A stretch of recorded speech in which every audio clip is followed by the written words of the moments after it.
use the portal goal to quickly reposition, but Razia finds the head of Diamond. And here that breaks through all of the players of EVOL straight into the back lines of Virtus Pro. Then Rebel Rush getting them close enough, but PE!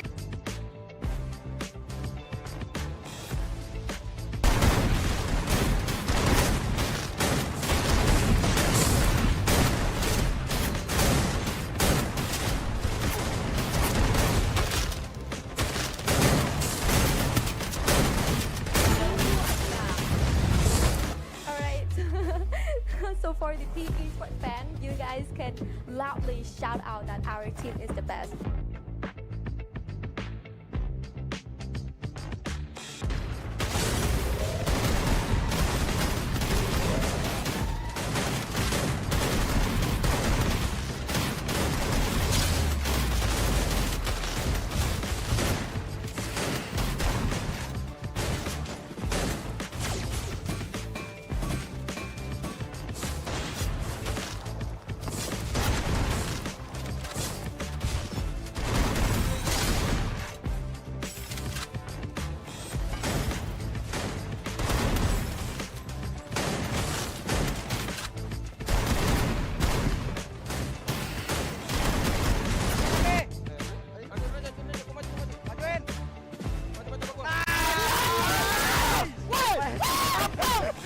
Kontol jatuh lagi.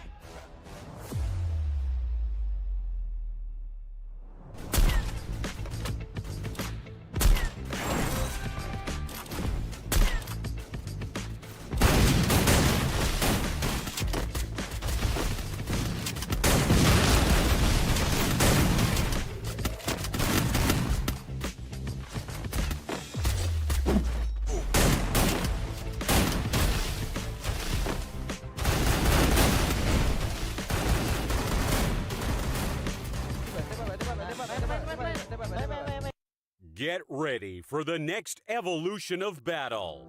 This is Free Fire World Series SEA 2025 Fall Battle Royale mode. This season, it's all about strategy, adaptation, and domination. Let's break it down. Tournament rules. Each player must equip a unique active skill. No duplicates allowed. And the map pool, 6 battlegrounds in the knockout stage. Teams battle across 6 matches, each on a different map, randomly selected from the pool, with no repeats. But in the grand finals, it's a whole new level. Up to 10 games will be played for games 1 to 6. Maps are randomly chosen. No repeats. From game 7 onward, the map pool resets and is randomly reshuffled again. What's at stake? A total prize pool of $300,000. Champion, $100,000. Second place, $40,000. Third and fourth, $20,000 each. Final MVP, $4,000. And every day, Team of the Day earns $250. The journey begins August 15th. The knockout stage runs for 6 weeks. Week 1 to 2, 18 teams, 3 groups, 12 matches each. Each day, matches are played between 2 groups, A versus B, B versus C, A versus C. After 36 total matches, teams are ranked 1 to 18. Week 3 to 5, the first place qualifier. Starting August 30th, top 12 teams battle it out. The winner of each day secures a grand final slot.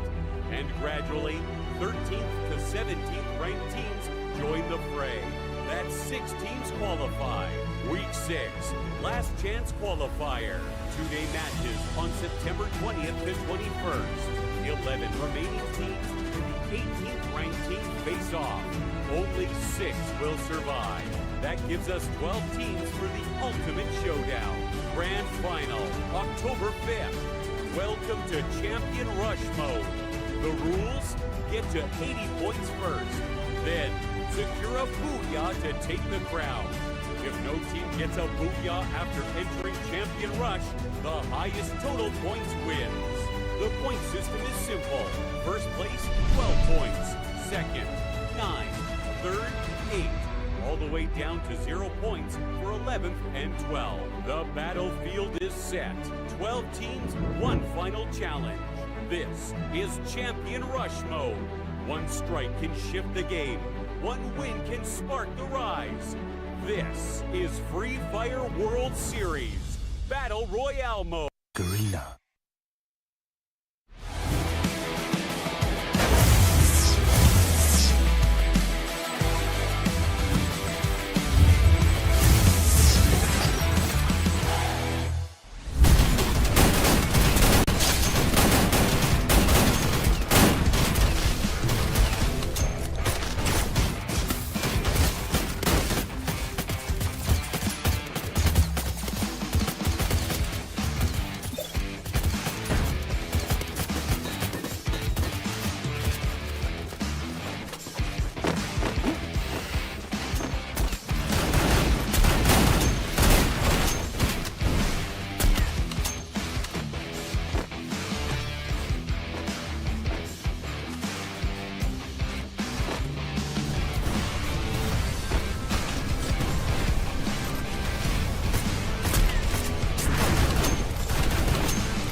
Use the portal goal to quickly reposition, but Russia finds the head of Diamond.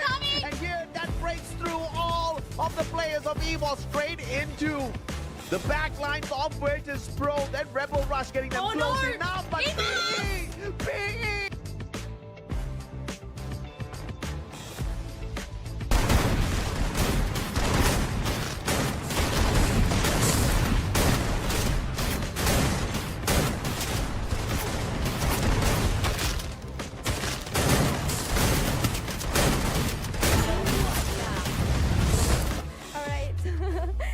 So for the PE Sport fan, you guys can loudly shout out that our team is the best.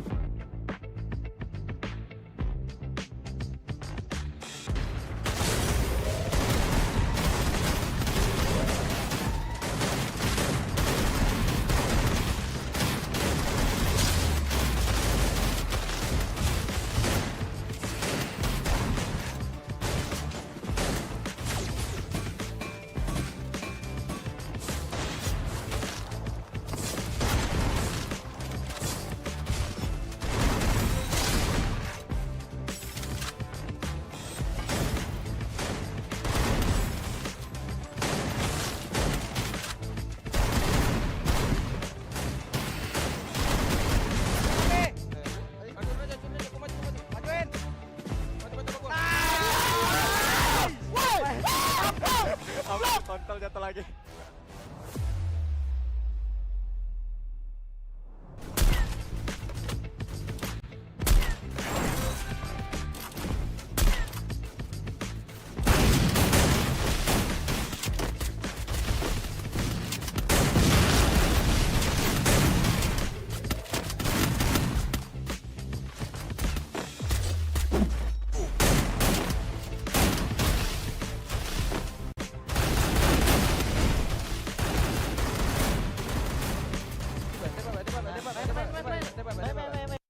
Get ready for the next evolution of battle.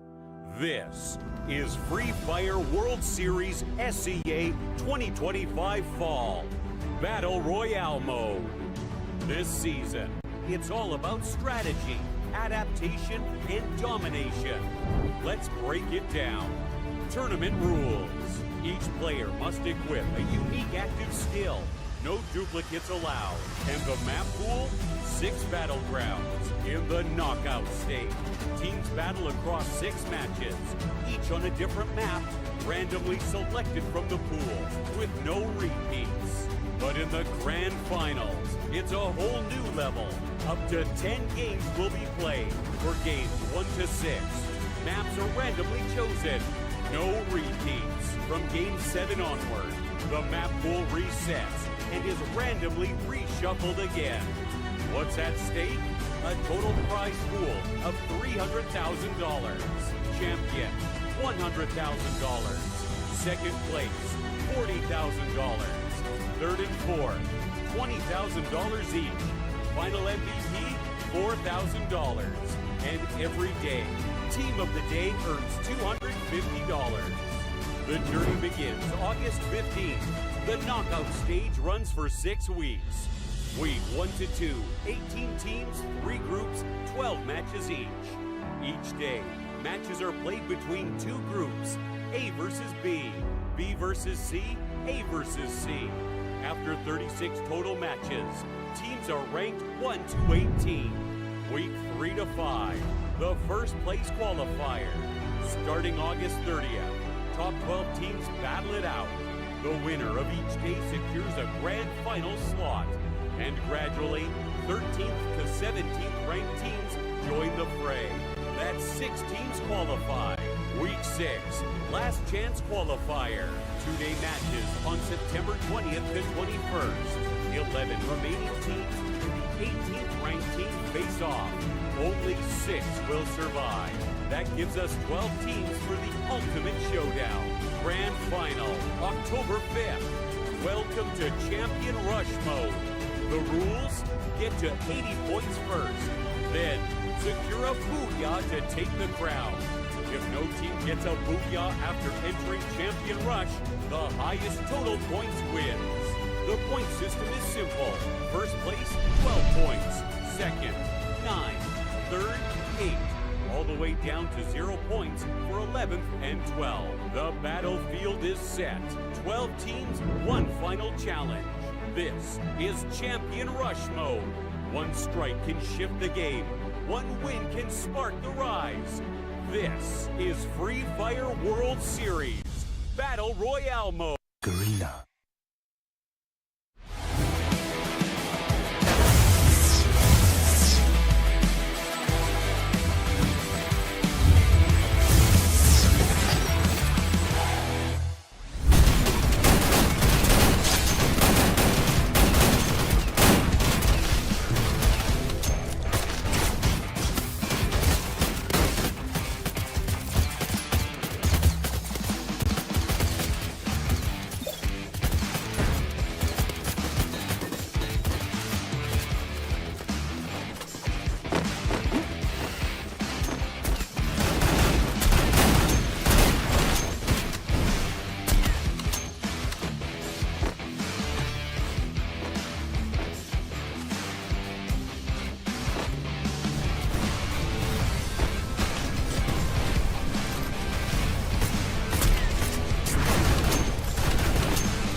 Ladies and gentlemen, welcome to the show, and this is the Free Fire World Series Southeast Asia Fall 2025 Battle Royale. And this is the final day of the knockout stage, and with 12 teams, 6 more matches, the final goal is very near. And when everything is clear, we will find out who will be the final 6 who will join those already waiting. On the caster says, I am Neptune the Gentleman Garcia, joined by the one and only Yin Q, and this is the final push for the knockout stage. It's good to be back and also to watch the, well, technically almost the last leg of this race, because again, grand final slots are on the line for everybody out there, and only the top 6 can make it through. Unless they trust their energy, Red Bull, Zinc, and as well as Vitamin from Thailand might just be the difference maker in this game. With its mild taste and keeping you highly focused to help you seize every opportunity to achieve that stylish booyah, our teams are going to do everything possible to make it into that top 6, and let me tell you, it's starting to look a lot closer because it's harder to predict who's going to make it through.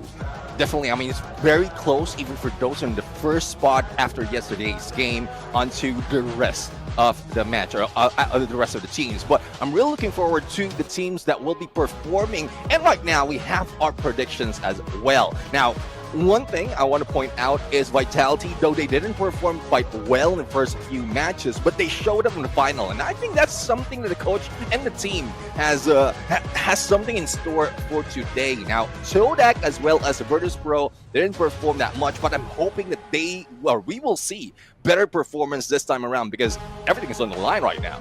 No, I totally have to agree with you. I think that BTR definitely had a couple of run-of-the-mills that honestly look pretty good to secure them a spot, but I mean, it really just depends on the day. Every day is going to be a little bit different. Every day, we've even seen teams really struggle and pull themselves back to get pretty close, Flash being one of them, and I think that it's just right now, every team is looking to get that little extra edge in the matchups, because so many times in this tournament format of the knockout stage, we've seen teams kind of like chill out or perform consistently well, but now that we are on the last leg, it's their last chance, right, for LCQ. If they want to qualify, they've got to put everything on the table.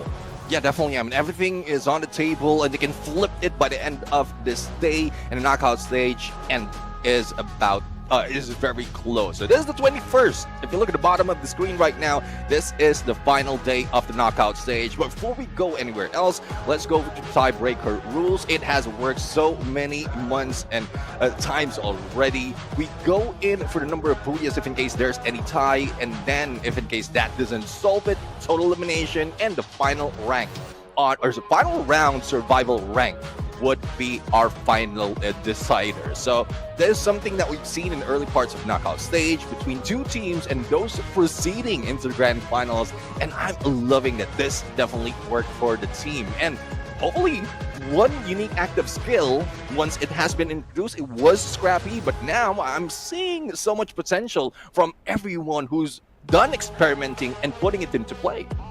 Yep, really trying to apply everything they've learned, not only from just Clash Squad, which we've seen a couple of like turnovers for a few teams in the earlier seasons, but now this particular fall side of FFWS Southeast Asia, I think that everybody's got a rough idea on what is the best to run. Now keep in mind that the grand final format is going to be a champion rush. Teams with 80+ points achieve the champion rush position.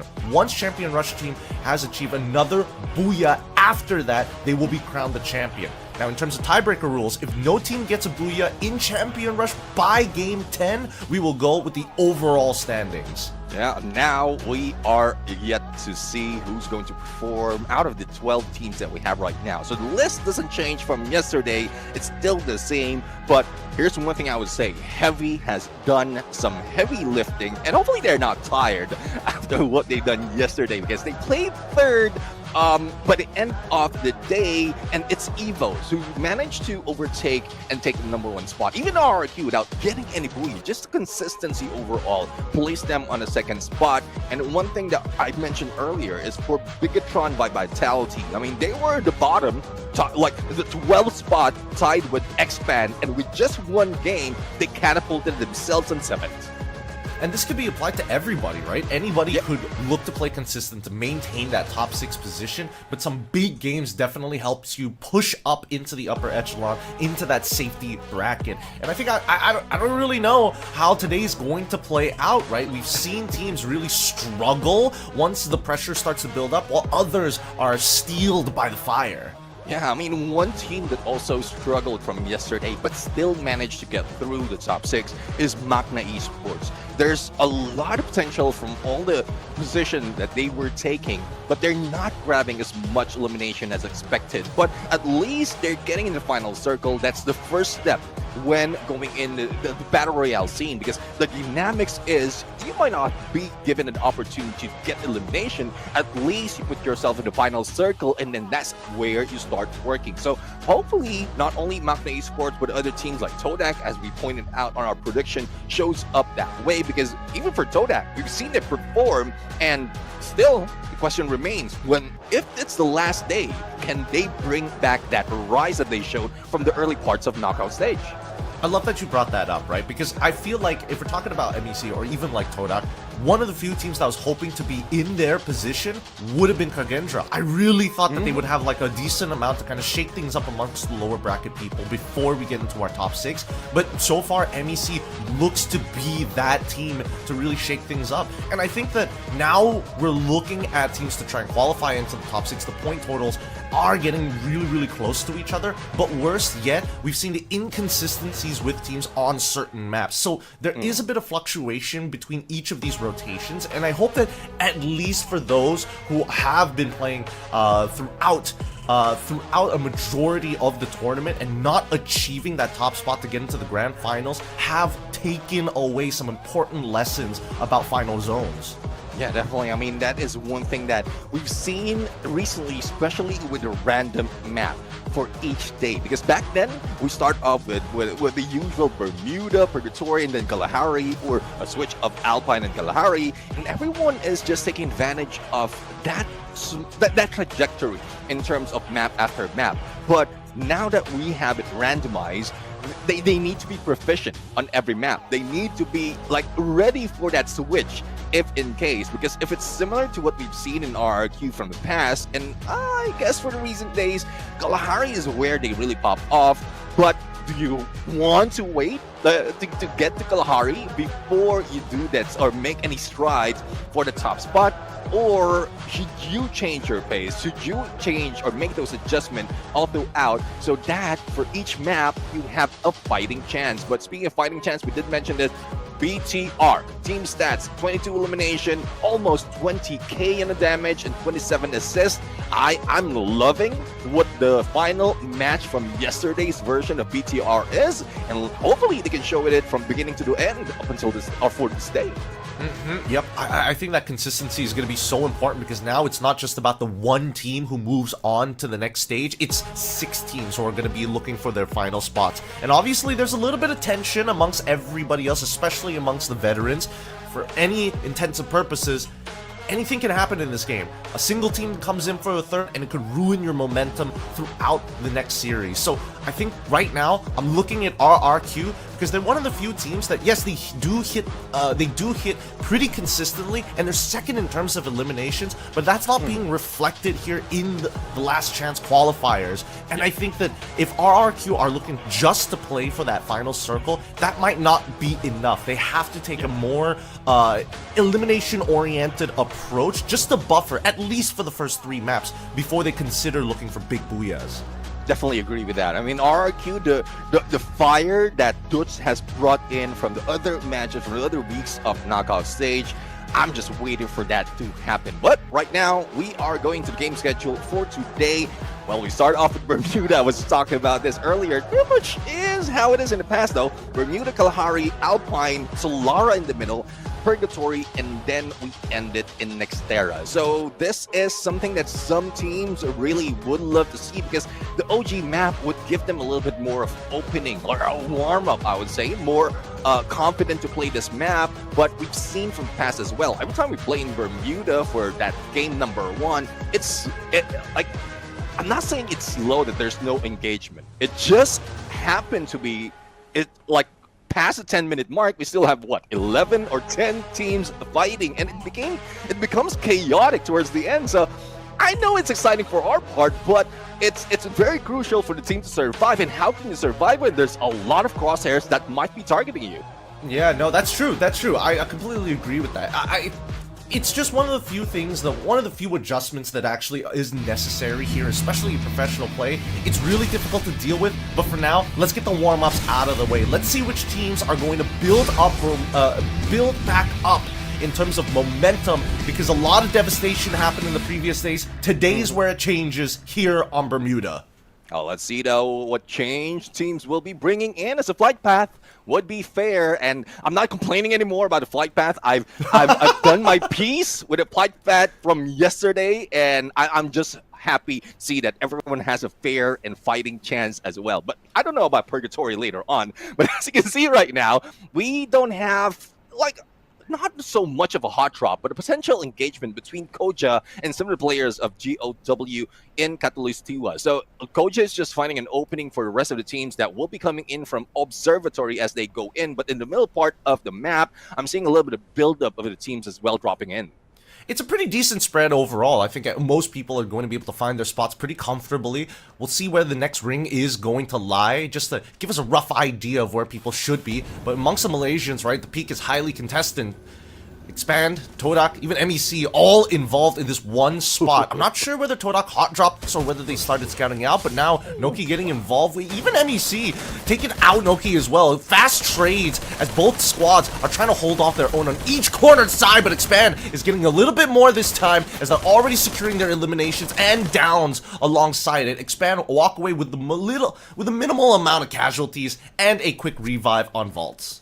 Yeah, definitely. I mean, Expand still full squad comparing to Magna Esports, who, yes, they have a few more elimination, but not so much to keep them afloat if in case some of the players, or June specifically, will be taken out, because it would mean a loss of resources as well as time for them in looting up, and also some pressure in bringing them back later on. But going to BTR right now, and this was just a preview earlier when Koja was in the mix, but going into Demon as well as follow onto Hans that he might not be able to nail, but let's see if he can go in for the jump. A double for Koja, and he is starting it up how they ended the game from yesterday. It still seems like he's got gasoline in the tank from yesterday. He's not pumping back up just yet.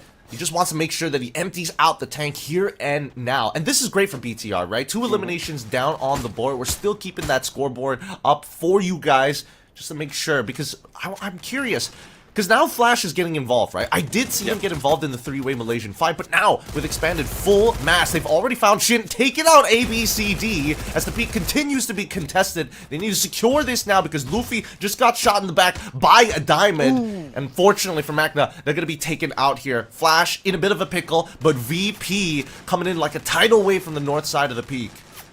Oh, let's see though. I mean, VP has done this so many times, but in most cases, they just lose a few players and then pull away. But Expand right now seems a little bit stronger, so there's little no chance really for a lot of teams to underestimate them, because if in case they are really hungry to get the top 12, there's a lot of work that needs to be done, because currently they're in the bottom of the leaderboard. So they would be more cautious, but also there's a little aggression, and Luki right now starts that off, but they managed to lose vaults, but the payback! The payback is real from Expand right now. It seems like Virtus Pro would be eliminated, and they're the ones who knock on this door. Really well played by Expand this time. Not only did they have like a lot of momentum coming into this with early eliminations to kick things off right from the get-go, but the fact that Vault not only revived, was making a decision of whether to stick around and ended up baiting VP into a crossfire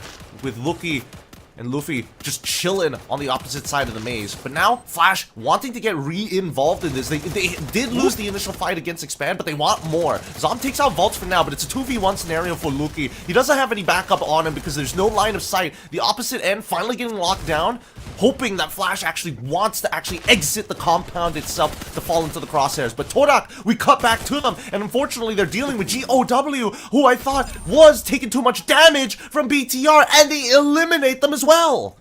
Yeah, and they thought they were the ones, or that was BTR that challenged them earlier. But now, going back to Peak, we still have Expand in the mix, and Team Flash is a full squad once again. The pressure that has been put in onto Flash earlier didn't really matter that much. There was only 2 players from Team Flash and full squad from Expand, but they managed to eliminate 2 of them. And I love how they pull up that Steffi as well, and a little bit of glue wall so that they can revive and recover out of damage they felt from Expand, and now they have 5 elimination on the board. Now we have 9 teams remaining at this point. Shin is on the hit list right now, so if either they will move, hopefully they move to a better location with a little bit much more cover. Otherwise, a lot of teams might be targeting him because he is on the map. But on RRQ's side, they're going passive right now. From Remnam Village onto Clock Tower, they didn't see anyone to go and deal with. But now going back to Team Flash, I believe this is the final member of Expand right now, and Luffy would be taken down, and Expand will be eliminated. And another team from Malaysia out from game number 1. 3 Malaysian squads already eliminated very early on, alongside with Virtus Pro from Thailand. Now, just leaving the Indonesians alongside with the Vietnamese to battle it out for the rest of this map. And so far, for RRQ, I'm surprised that they are not taking a more aggressive approach. I think that they are just really taking their time, making sure that they get some high tier loot as soon as possible, because the lineups that we've seen, and more importantly so, the way these teams are playing, are hyper aggressive, right? We've already lost 4 teams before the second ring even closes. Usually we would expect at least maybe 1 or 2 squads or no squad eliminations, but heavily damaged teams running around. But this time, I don't think these teams are giving any chances. It's not about chasing them for points any longer. It's just to completely take them out of the picture. Yeah, definitely. I mean, I was just talking about that earlier, where in most of the time in Bermuda, especially in game 1, it's slow. 11 teams still remains at this point in time, but no one's going for that story anymore. Everyone wants to be in a hyper-aggressive, as you did mention, because they are farming for points. WAG right now, let's see if they can farm points from RQ out in the open. Glue Walls has been put up by RQ, but not by WAG, because they have that a little bit of elevation as well as a ridge to play with to cover themselves. But going back to Bima Sakti, or in GOW eliminated, Zodak is now about to meet with BTR as well as Evo Divine. Pretty dangerous spot to be in for BTR. They're not 100% sure whether EVOS is going to start pushing them into the line of sight of GOW, who's currently just sitting underneath the UAV. But Bimasakti's strip is pretty interesting to play from, right? Because there's the northern and southern side of the town, and so far BTR just controlling the southern entrance of it. From his angles, they can look up towards the hillside, and worse yet, now that we have the reveal of where that second ring is going to be, Bimasakti is actually a pretty hot spot, other than the clock tower, where we see WAG bailing out. Good call from them as RRQ, Tails just behind them. Heavy were the ones peppering them the entire time. That might force a collision.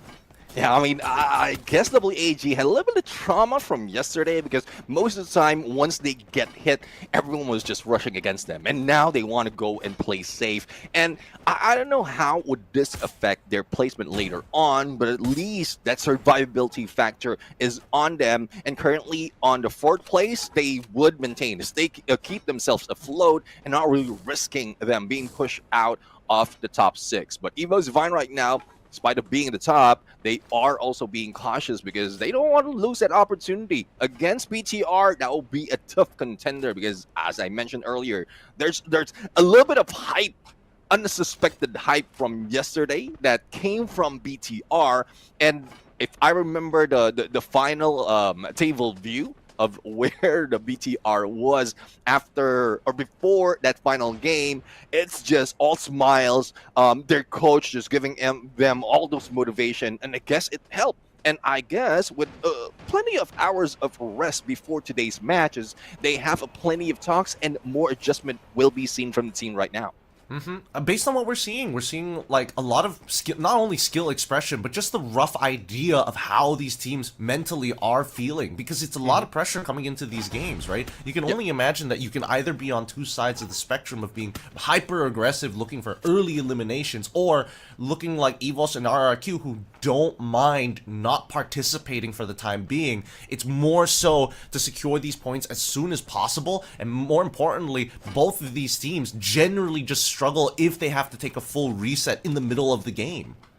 Hell, let's see though if there will be any engagement in a few seconds, because the Blues closing in and we're going into the third phase of the circle, and most of the time that's where everyone will be pushed in once the next phase shows up. So I guess RQ, even Kagendra and those in the surrounding will just be waiting. And as you can see, the position that RQ is taking is just towards the edge of the previous zone, so that no backstab will be happening. And as we wait for final few seconds before the blue finally close in and reveals the next phase, some of the teams are already moving in, like WAG, and perfect timing and a time turner as well, because it will not open a space for Evo Divine to put any damage on them, but they rush in the compound, Valiant dash, and let's see who goes down. Razia goes down first. WAG Wrecking Crew is here, knocking the door of Evo's Divine, and as quickly as that, 3 players eliminated, only 1 remains from Evo's.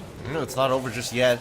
At this point, Heavy and as well as BTR Vitality have probably saw the shots going through, but we need to cut back over to Kagendra, who's waiting on the southern side of that clock tower. RRQ, the only defense to protect this hillside. Abe looking to take out Irab. Dutz has already knocked himself down, as per usual, down to the brand, but RRQ convincingly take out Kagendra in 8th spot, controlling the southern side of the territory. Now, as we see the teams slowly push up towards Bima Sakti Strip, Heavy and as well as BTR have really good positions to start pushing WAG out of the zone entirely, assuming that the ring pulls down towards the southern side. We know that the eastern side is pretty much untouched, right? The peak's not going to be touched at all. However, it doesn't fall into the zone. And we want RRQ to start rotating towards the southern side, because if they do take that north side, it's going to be a long walk, and I'm pretty sure that BTR is going to spot them on their way up there.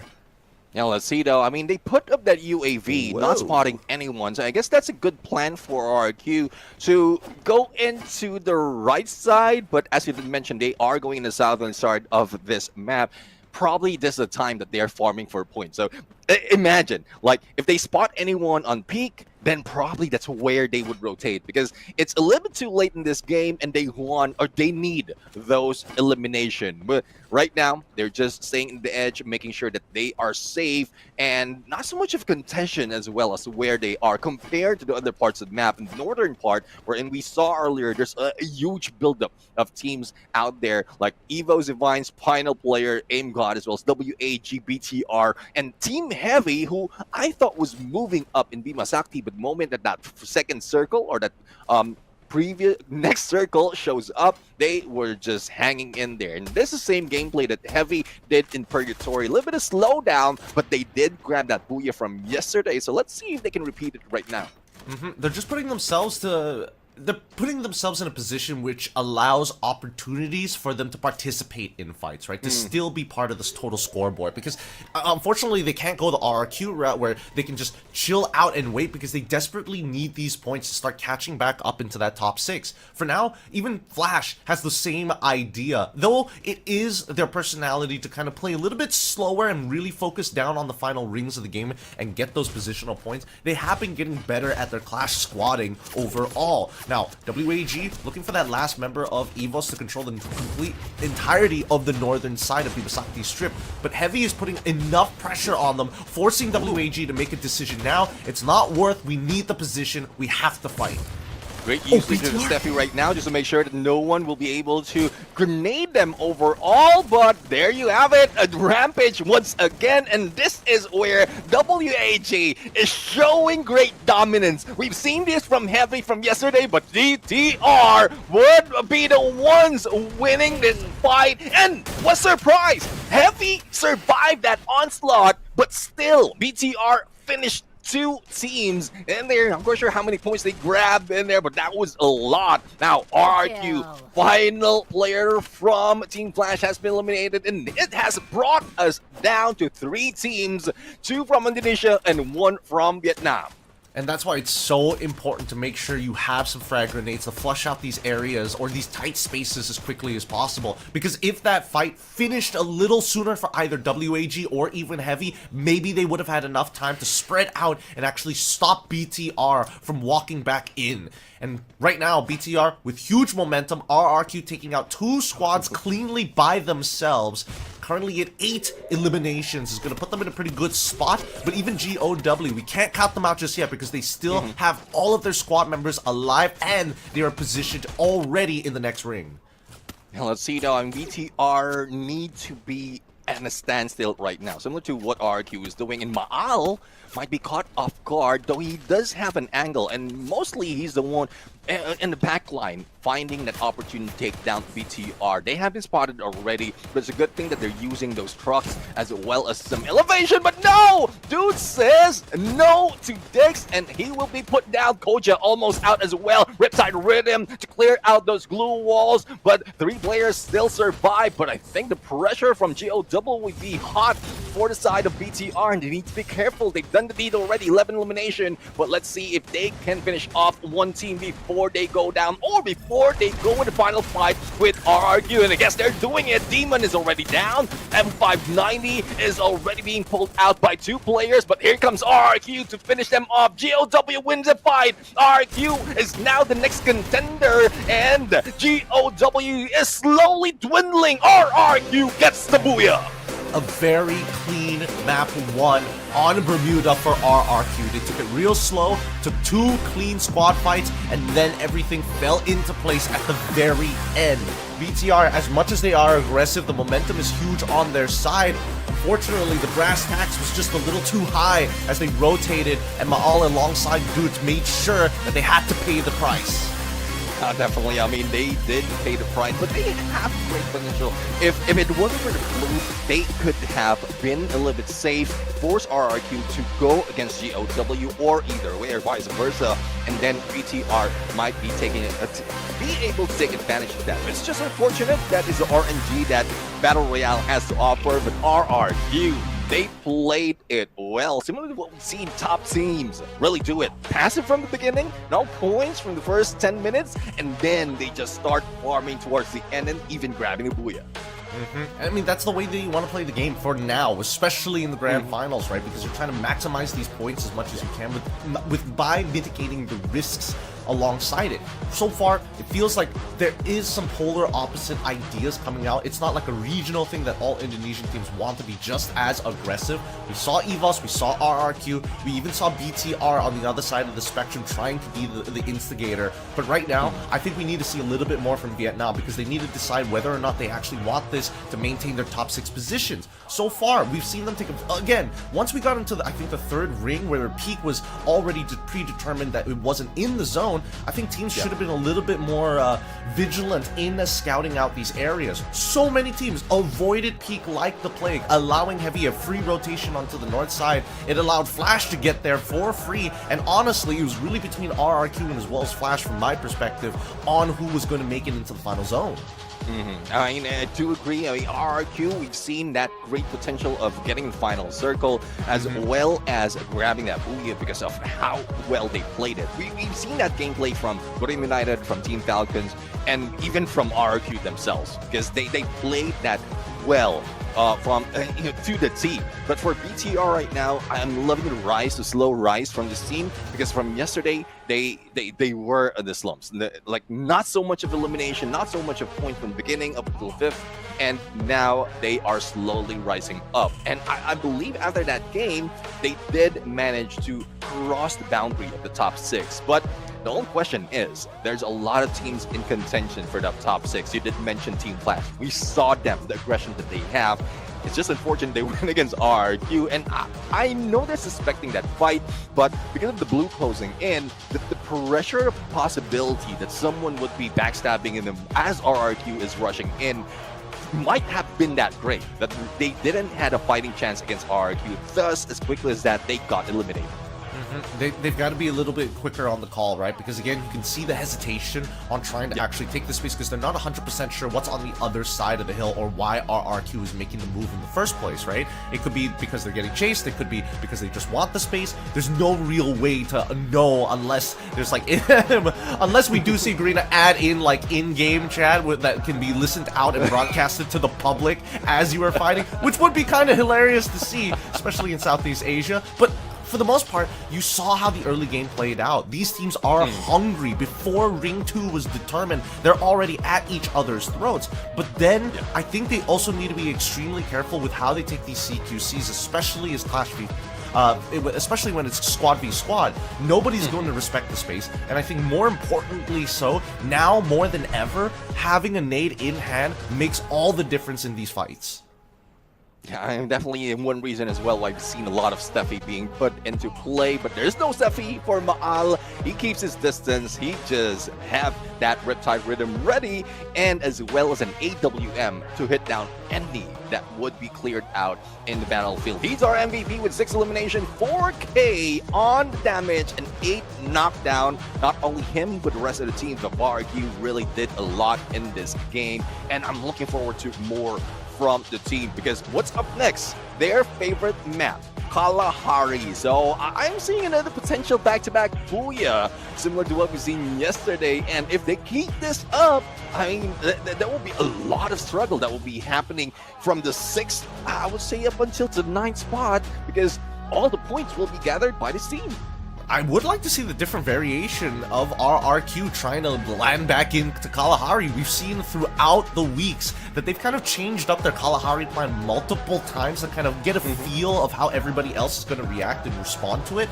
I think now is a really good time to see if they go for the off the refinery land before rotating back into it later down the line. But this is all dependent on flight path, right? At the end of the day, RRQ is still coming off with a lot of huge points. They're running the Skylar, they're running the Chrono, they're running the Kodan as well as Oscar. No surprises here. A very traditional style of composition, making sure that they do have dudes. Still, he's gotta stop blowing himself up. I'm gonna be honest here. We've seen it way too many times, and I think Dudes probably has, I'm not sure if the stats has it, the most number of eliminations by himself. So unfortunate for Dudes. I mean, the god nader Dudes himself, nading himself in a battle, and I guess that would throw off your gameplay. Probably one reason as well why they slow down for a brief week. But now, as the game standings for today, 25 points being gathered by RRQ overall, 13 elimination. BTR with 20 points, decent amount of elimination, definitely tying it up, or almost tying it up with RRQ. GOW is part of the mix, and Team Flash finally shows up as well. And I guess this brings them a little bit higher, a little bit closer to the top 6. And who's on contention in a bit, we're going to see that. It is Magna Esports with only 1 point ahead against Team Flash, and we've seen aggression from Team Flash. They can start off, break off with that 1 point difference away from Magna Esports. The only thing that Magna needs to do right now is avoid early engagement, because that's where they often fail, and we've seen that in Bermuda. I think right now everybody who is below the 6th spot are looking at BTR, and it's like that's the benchmark we gotta hit, because WAG and as well as Heavy are 20 points or at least 13 points away from BTR, which gives everybody else an opportunity to catch up.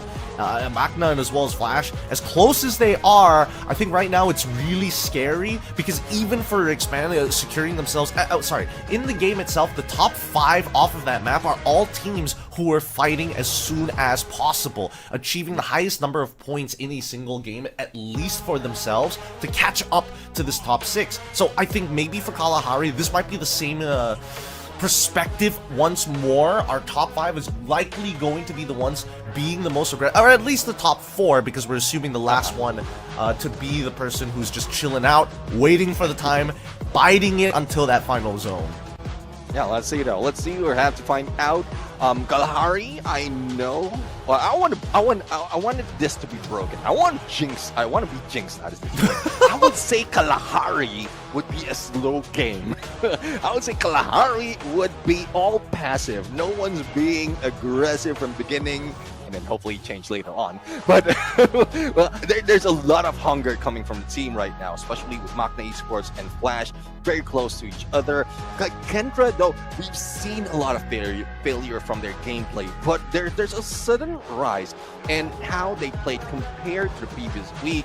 And though it was slow from yesterday, we've seen the placement being high. They got third place on Solara. Well, unfortunately, Kalahari, which is the same map, the next map that we've been playing, they only got 1 point. So hopefully that changed for Kagendra, because Indonesia has reigned this map. And I would want to see Kagendra put up a fight as well in the battle for the top 6. I would like to see them battle it out for the top 6 as well, but right now, I think their biggest struggles is that they can't code switch, right? We've seen both sides of Kagendra where they've tested the waters within the league, making sure that they've hot dropped many top-tier teams just to kind of pit themselves against them. I think they realize that they do have the mechanics. However, when it comes down to the macro, I feel like they either tunnel vision into one thing or the other. We don't see them have a very large perspective on what the game, how they should be rotating and playing the game, because when they're thinking about rotating, they're not thinking about fighting, but when they're fighting, they're not thinking about looking for positions. Yeah, I mean, I do agree with that. They need to be a little bit flexible at this point, similar to what we've seen top teams do it. You might have different goal in mind with you are in one movement, in one decision, but at least you are ready to go for another. Like if you're going for rotation, at least you're prepared to go for engagement if in case, and no hesitation overall. Because that's what happens to some of the teams that mostly fail, because they try to go for an approach and they hesitate, and then later on they make the mistake because of that hesitation, because of the clouded mind that they have at that moment. And I mean, you don't want that to happen, especially in the crucial day just like this. So for those of you who are watching right now, those in contention on the top 6 is Magna Esports, Team Flash. I would want to include Kagendra, but they're very far from Team Flash right now, 16 points. But if in case they played well, Magna and Team Flash will be eliminated early, they might be able to cross over 2 spot, and they will be very close to BTR. I mean, that's assuming. The only way that I see that happening is if they decide to go and hot drop some of the top dogs here. Some teams like RRQ, for an example, because their team performance overall with the majority of their players has been pretty good, right? I mean, Maal definitely has been a great player. But in recent times, especially after you know, he's recovering from being a little sick, I think that, you know, he's had an up and down performance. During Clash Squad, I think it was very evident when he was missing shots, he just wasn't feeling that weak at all. But we've seen the rest of the members kind of step up to kind of fill up that space. They just cannot provide that one-hit punch with his AWM that we're just expecting and waiting for it to happen. Yeah, definitely. I mean, if one of the players definitely is not doing quite well, it does affect the team, and it puts so much pressure. Like it puts so much pressure around the remaining teams who really wants to cover up for some of the lack that is needed in the game. But hopefully everyone is on par, in a good status right now to play the game, because I couldn't express this so enough that this is the final chance. This is the last day of the knockout stage. For those in the top 3, I think evidently they put themselves in a better position in securing their place. But on the 4, 5, 6, there's still a lot of risk. So let's see if that risk would be given away or secured by the teams, as we are going in, feeling the hit, and Kalahari. It's gonna be hot sands here as we start loading back up. Can't wait to see what exactly the skew is gonna be for Kalahari itself. But our squads will have to make the best out of the situation. It is going to be a standard deviation, cuts right in the middle of the map. Refineries even touching just the tail end of the line. In terms of paths, we see that Sub going to be taking control by Todak. WAG going to make their way over to Mammoth. We're keeping an eye on RRQ and alongside the other Indonesian squads, because their openers have always been interesting. A very wide spread for RRQ. 2 in Refinery, the others on the outskirts. Yeah, I mean, they are also keeping their eye on GOW, who's currently in a little bit southern part of Refinery. For WAG, Mammoth is their usual drop spot, and Magna Esports has chosen, I believe this is Bayfront, as their dropping spot. But Team Flash also managed to have a peek on this area, and as you can see, the Axel is also on hit list right now, so a lot of pressure will be happening in mentality that the eyes are on them on the minimap, and hopefully they can loot fast and prepare themselves, because otherwise they might be losing up another battle early into the game, and you don't want to happen, especially if you're very close to securing your spot in the grand finals. I mean, as we continue to see the teams move around, it doesn't feel like there's... Oh, never mind. As I'm about to say that, the kill feed suddenly lights up as Flash takes first blood onto RRQ side of the map. Not 100% sure from which direction that's going to be, as we still are monitoring the movements of Magna. At this point, with that early elimination... Oh, even another hit list being enabled by BTR, targeting Shin this time. We'll see whether the north side is going to be as fierce as we saw in game number 1. Yeah, I mean, that's one thing that we seldom see. Mostly in the middle is where the congestion of teams is happening. And there's a lot of people contesting Refiner right now. But, well, after RQ has received that knockdown, I believe there's only one knockdown in the recovery. Quick recovery has been done by RQ. Team Flash is now a little bit spread too thin, and they need to recruit because Evos has spotted them in tries as well. And Evos is one of the team who have great dominance in the long range, similar to what we've seen in RQ. And this Kalahari map can help them get a few more of those points and probably deny some of the teams that they don't want to go into the grand finals. But it's tough to call because you really don't know who you're battling with, especially for those who are similar to GOW. Nobuya, no problem for them. They're still in top spot in this day or after yesterday, and with a performance earlier, they're still maintaining themselves afloat on the top 3. Now we look over GOW, right? They've been sitting in command post for a little bit. They see the rotation from Todak on the south side because Todak landed into sub, and it feels like Todak wants to make their way over to possibly Stone Ridge or maybe scout out command post. Not 100% sure where they decided to end up. From Flash, from Bayfront, at this point, they're just holding on, right? They know that they're marked. They just want to control these compounds and make sure that the outskirts are secured and clear. But even for Kagendra, right, we're not seeing a lot of fights. Everybody is going to just wait until the very last second to go for these engagements. All right, teams, I was just kidding earlier. As I said, it will be slow, but I'm not expecting it to be slow. I mean, at least start off some engagement. We want to see an early engagement, and there you have it. Heavy giving me the chance to see some of the fights right now against Magna Esports. And we've seen earlier from the previous view of Heavy, or POV of Heavy, that it's not only rather, from the preview POV of Magna, it's not only Heavy in the area, but also Team Flash. So let's see if that something would happen from that engagement. But Todak, or one of the players from Todak, has been knocked down by Virtus Pro. So it shows that VP and Todak, as well as WAG, who has sights on them, are in the same area. And Todak right now trying to get away. One player is trying to get away, but will be caught off guard with an AWM. And for elimination being grabbed by VP. Not so much of damage though. And if WAG pushes against Virtus Pro, they might be in trouble. They might be. Let's see how ready they're going to be, because now this is going to start the chain effect. When one of these teams, especially in such close proximity to their quadrant of the map, you'll notice that these teams are instantly attracted by the noise and, more importantly, the kill feed. Now, with the arsenals already open, some powerful weapons are going to be picked up for the side of Flash. At least maybe that's going to be enough to hold them. However, they don't have a lot of play area to work with, especially with Magna on that south side controlling the space. Both entrances are dangerous. If they try to leg it to the tents, at least, they're probably going to get brass taxed for it.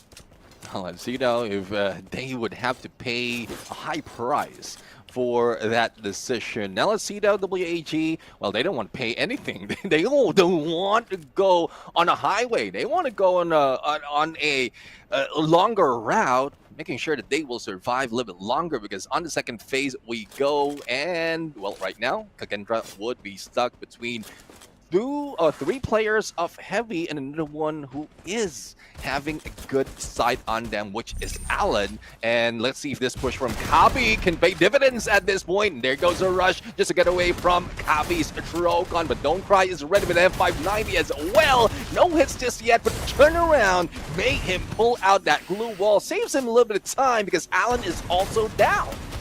They're still trading 1 for 1. And at this point, Heavy don't have a clear way to actually deal with Kagendra. Alan gets back up on his feet for now. Too easy for Raf. Goes down as Mufasa as well as Kabi are coming on that same side. They're double peeking and triple peeking to make sure that they still working together. CT7, he just does not have these angles right now. But we cut over wait, hold on. Flash is taking out MEC at this point of time. At some point, they got out of that arsenal. But this fight from Heavy seems to be very clearly in their favor as they take out the last remaining members here of a Kagendra. But on that south side, WAG, off of some heavy momentum of their own, noticing that, hey, this fight is taking longer. It didn't finish as quickly as the previous one that we saw. So maybe we can take advantage of this, and we can see that one member of Kagendra was able to slip away as Heavy now controlling the vending machine.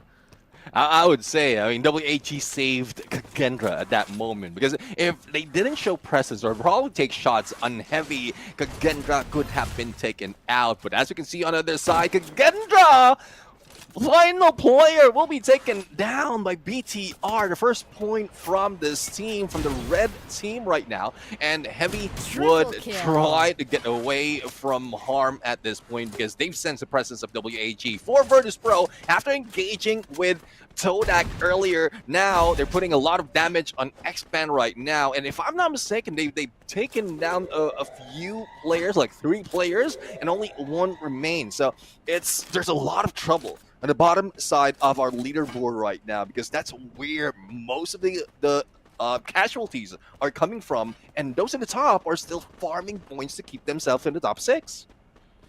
Yeah, as the farm continues, at this point, I think it's going to start chilling down, finally, after the major engagements on the southeastern side of Stone Ridge Command Post Santa Catarina. Things have calmed down. The northern side has been very, very quiet. Southwestern side, because we've seen both teams from the sub and as well as Mammoth rotate out towards that eastern side. It should be pretty vacant unless Refinery, well, now that we're looking at RRQ, having full control, but it looks like they're even getting Ma'al on the opposite end to move over to the sub here.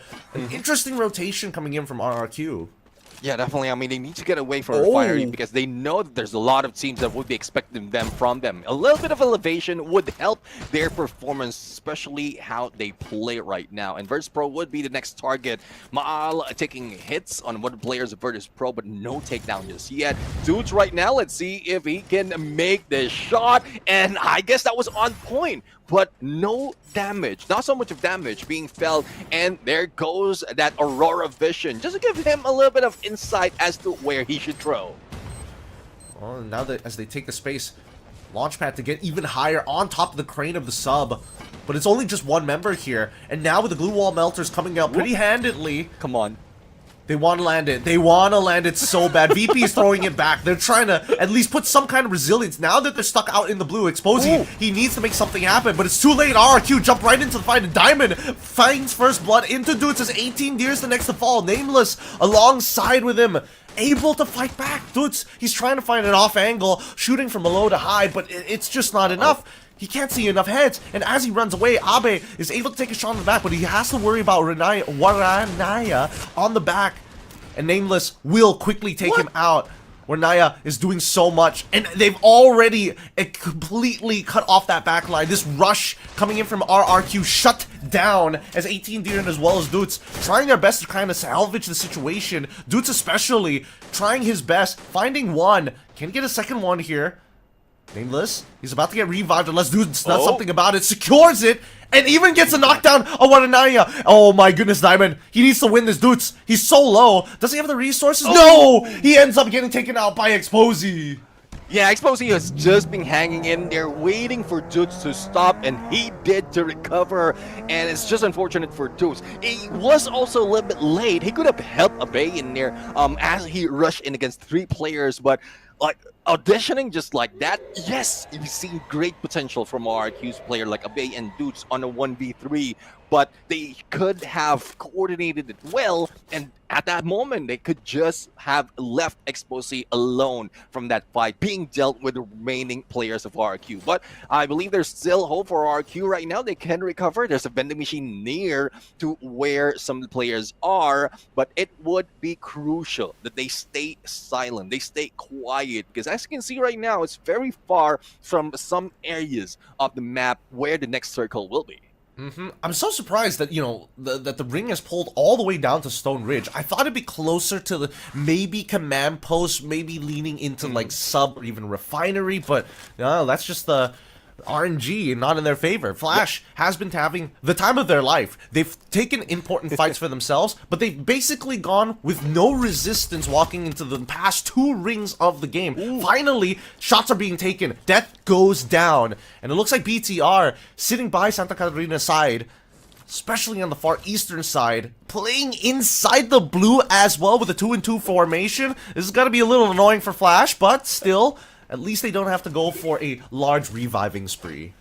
Yeah, definitely. I mean, they still have a good chance to gatekeep BTR, and it's just unfortunate though. Yes, a knockdown can happen, but if you cannot confirm it, you cannot put pressure on Team Flash, and that just reverses the table against BTR at that point. For Virtus Pro though, 12 elimination already. The aggression is working for them. They started off with 2 Malaysian teams, and then they went in against RRQ, pushing them away to deal with Evos right now, as you can see in the map, and they have a great opening as well to get into the next circle. But Evos has been hanging back in here, probably waiting for some engagement and some movement, and you've seen it from RQ right now, and shots by Razia to finish up 18 deer. Even with a car, it doesn't save you.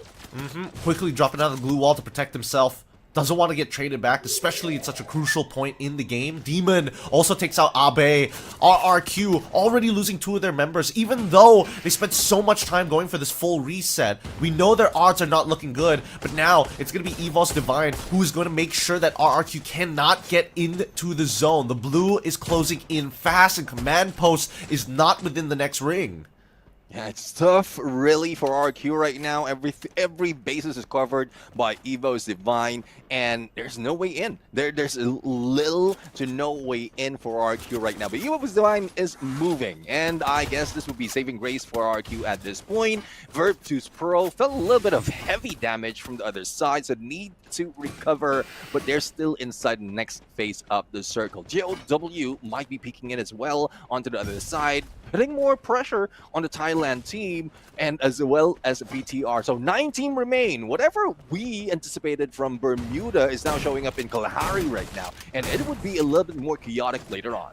It's about to get chaotic right now because that north side is jam-packed with teams. Evos is getting involved in with Heavy and as well as Virtus Pro, and all hell breaks loose by the north side. And even Flash wanting to get in on this. They're going to be the last team to actually make it. RRQ ends up bowing out in that fight as Death is taking free shots at everybody else. Evos Divine gets eliminated in one fell swoop, and the next ring is just north of that Stone Ridge. This is an important fight for everybody. Expand trying to hold off against GOW as they control the compound. GOW is going to limit their access to space. They're going to throw glue wall melters, but nobody is willing to break out of that window. They have to worry about the opposite side, but the nades are good, and they find 2, and it gives wait, hold on, they punch back. Demon, he takes out too fast at the very least, but Diane goes down to Luffy. Hans takes out Vault in the meantime, forcing it to that 1v1 that they're looking for. It's too close for comfort. Demon comes up on top.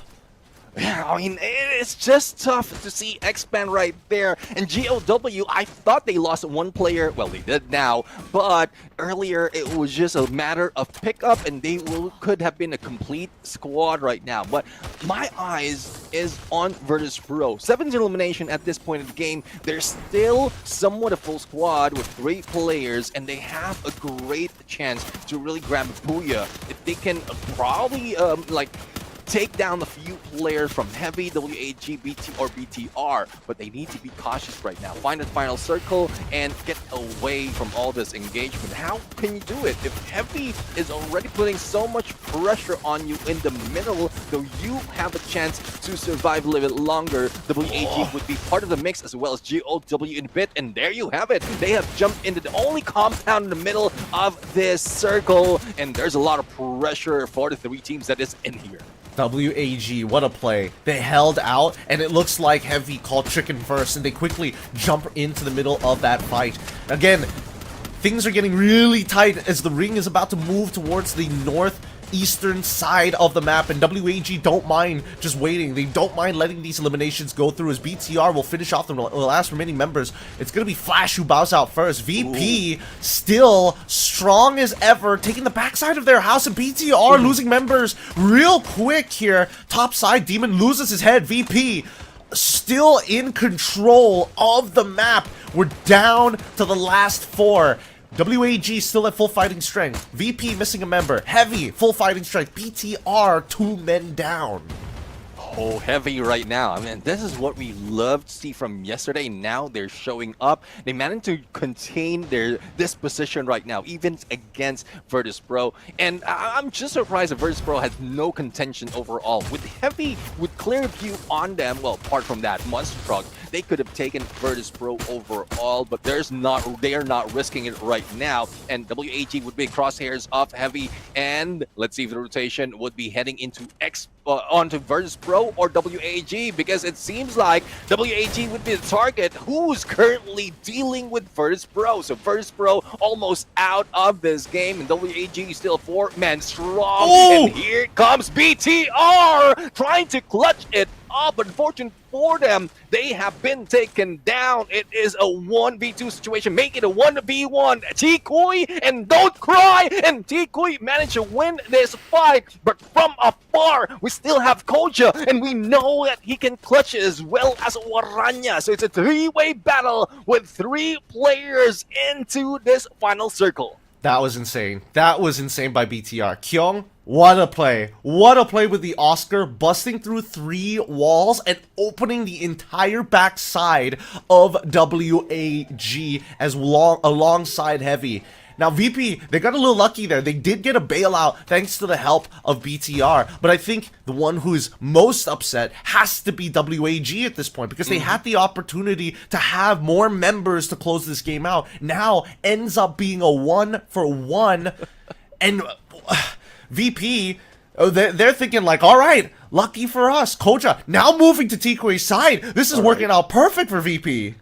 Now, let's see who's going to win right now. The Mag 7 or the M590. Koja right now, well, I think he wouldn't risk it, but WAG has a better opportunity of staying inside. There goes M590, popping off, but Koja quickly recovers. Valiant dash and, Waranya managed to clutch it up, waiting for the final moment, and Virtus.pro with huge amount of elimination, still grabbing this Booyah will boost them up from somewhat coming from 11 to I would say 6 or 7 after this like one-third full game. It was huge momentum right from the very get-go. Virtus.pro knew exactly what they wanted to do. They wanted to eat some of the weaker teams.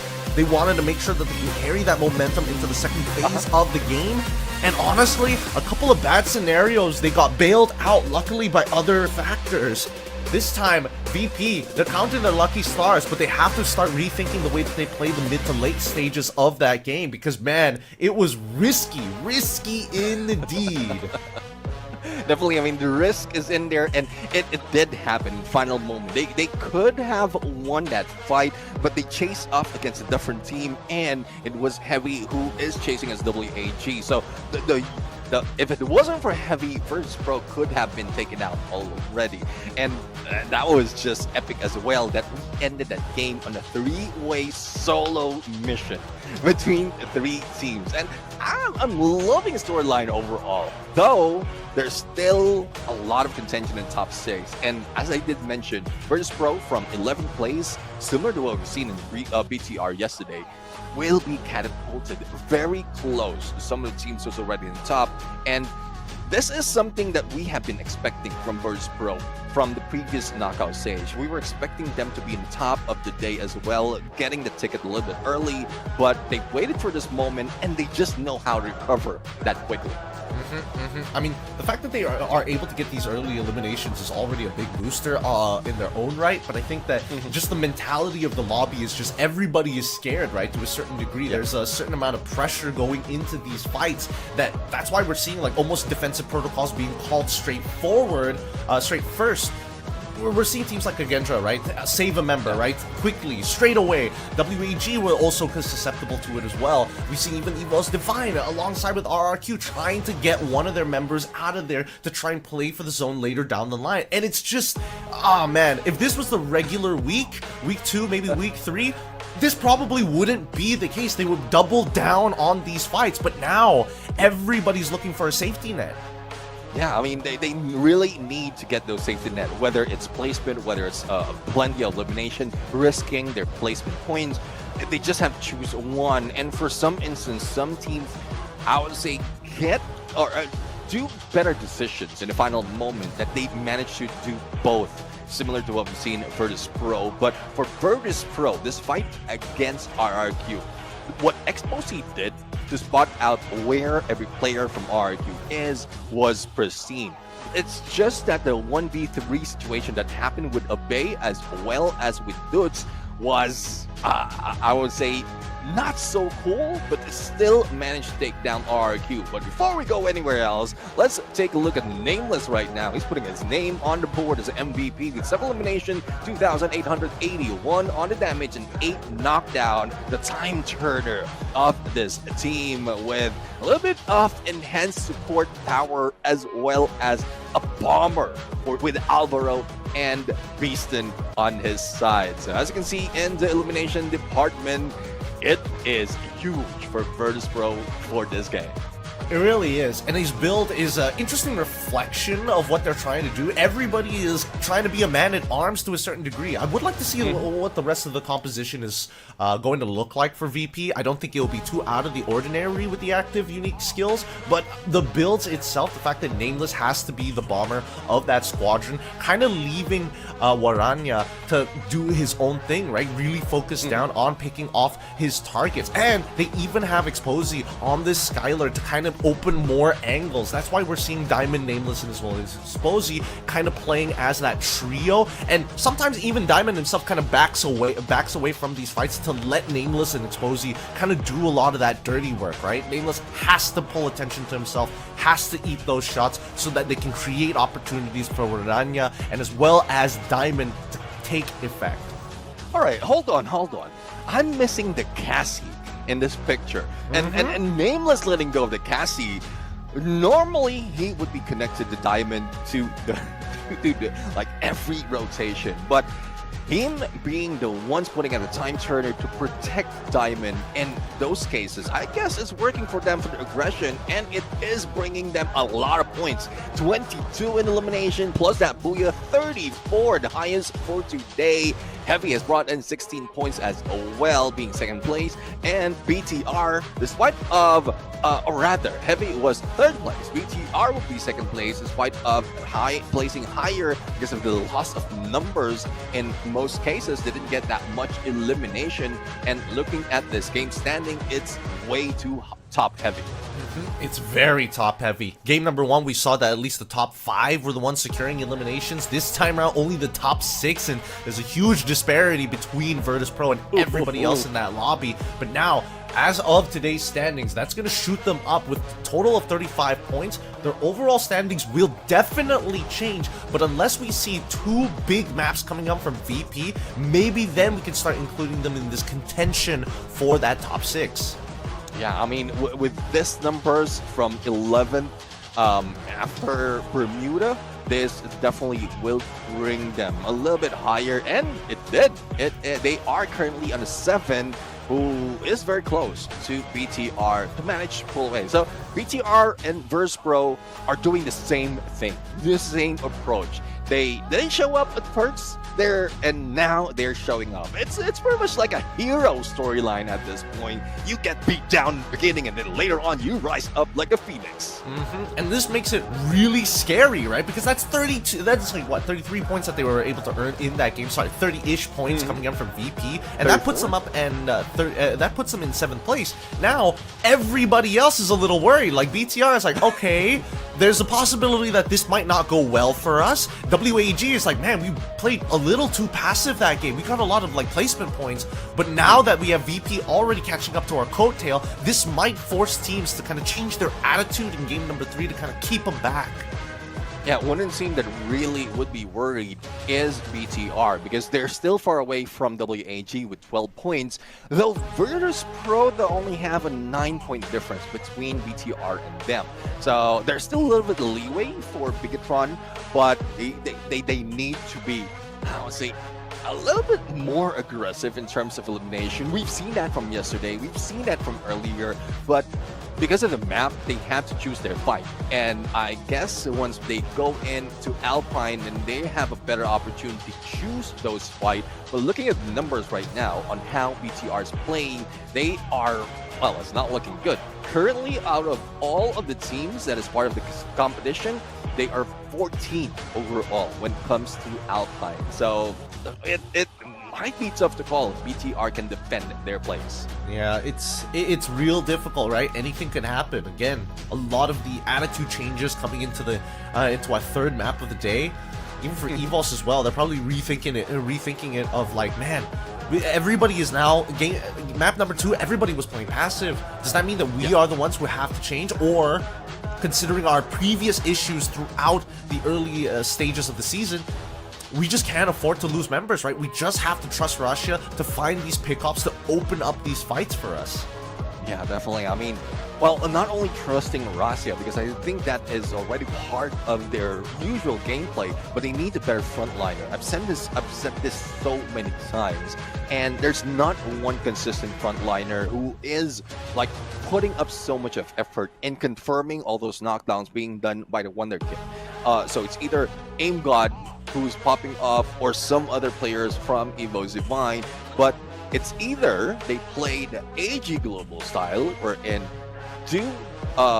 their snipers would be joining the fray in some cases, and then pulling away in most cases as well, because he does need that distance, but their support doesn't just have to join the fray. The 2 frontliners need to be strong enough to defend themselves, and then the mid line would help out with Russia just in case he gets taken down. Because from what we've seen in Evo Zivine, once Russia is down, everything from Evo Zivine starts to crumble.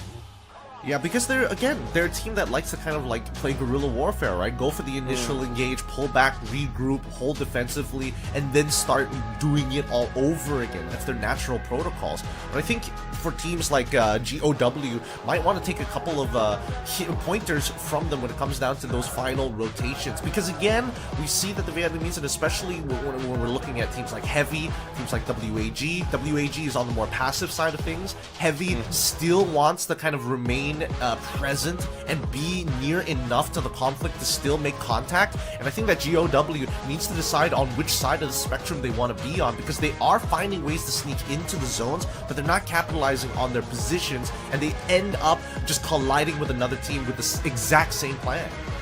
Yeah, I mean, there's a lot of adjustment that is working but needs to really be reworked at some point. So let's see if that's something that we would see or we would expect, similar to how you explained it. But I am looking forward to who will be popping up, because if it's similar from yesterday's game, then there's a potential of back-to-back, especially from Virtus Pro right now, because comparing them with the rest of the teams, well, other than RQ, who's definitely in a better spot because of how they perform in the early parts of the knockout stage, Virtus Pro has a great potential to can take a booyah in this game, and Alpine is our next map. So the 3rd map, Gideon, and quite surprised, similar to what we've seen yesterday, it's getting quite quick on how the matches are ending. So I'm loving this energy coming from the team. Hey man, it's go in, chill out for as long as possible, but when you fight, you gotta make sure that it's quick and easy. You gotta make sure that it's clinical, right? Let's look at our player head-to-head, because we're gonna be looking at some of our top killers here. In this case, it's gonna be Nameless from Virtus Pro and Ma'al from RRQ. And let me tell you about Ma'al. This guy is landing shots after shots after shots. He's been doing great things for Indonesia, but Nameless is a legacy name from Thailand himself, right? He's been playing for a long period of time. Yes, it's not exactly the highlight of his career that he is in so deep in the competition without qualifying, but hey, Nameless is still here to kind of change things up. We saw his change on that chrono, and he trusted his energy. Yeah, definitely. I mean, if you trust your energy, then you can build up that momentum to the best potential. Similar to what Red Bull has offered for the team as well as for this year's FFWS Southeast Asia. This is our official sponsor for both spring and fall season, and I'm trusting the energy of the team as well, that they can continue on towards the end, because we are starting to see a little bit of build-up for some of the teams. Earlier, or yesterday, was BTR. Now it is Virtus Pro, and I want to see more from those who really pop off. RQ has already made their name. Even from yesterday, without getting a Booyah, they managed to get into the top spot, and now they started the day with that Booyah. So they started to secure that #1 spot. Now, for Alpine, let's see if they will be chill at this point, or will the heat of Kalahari carry over in this map?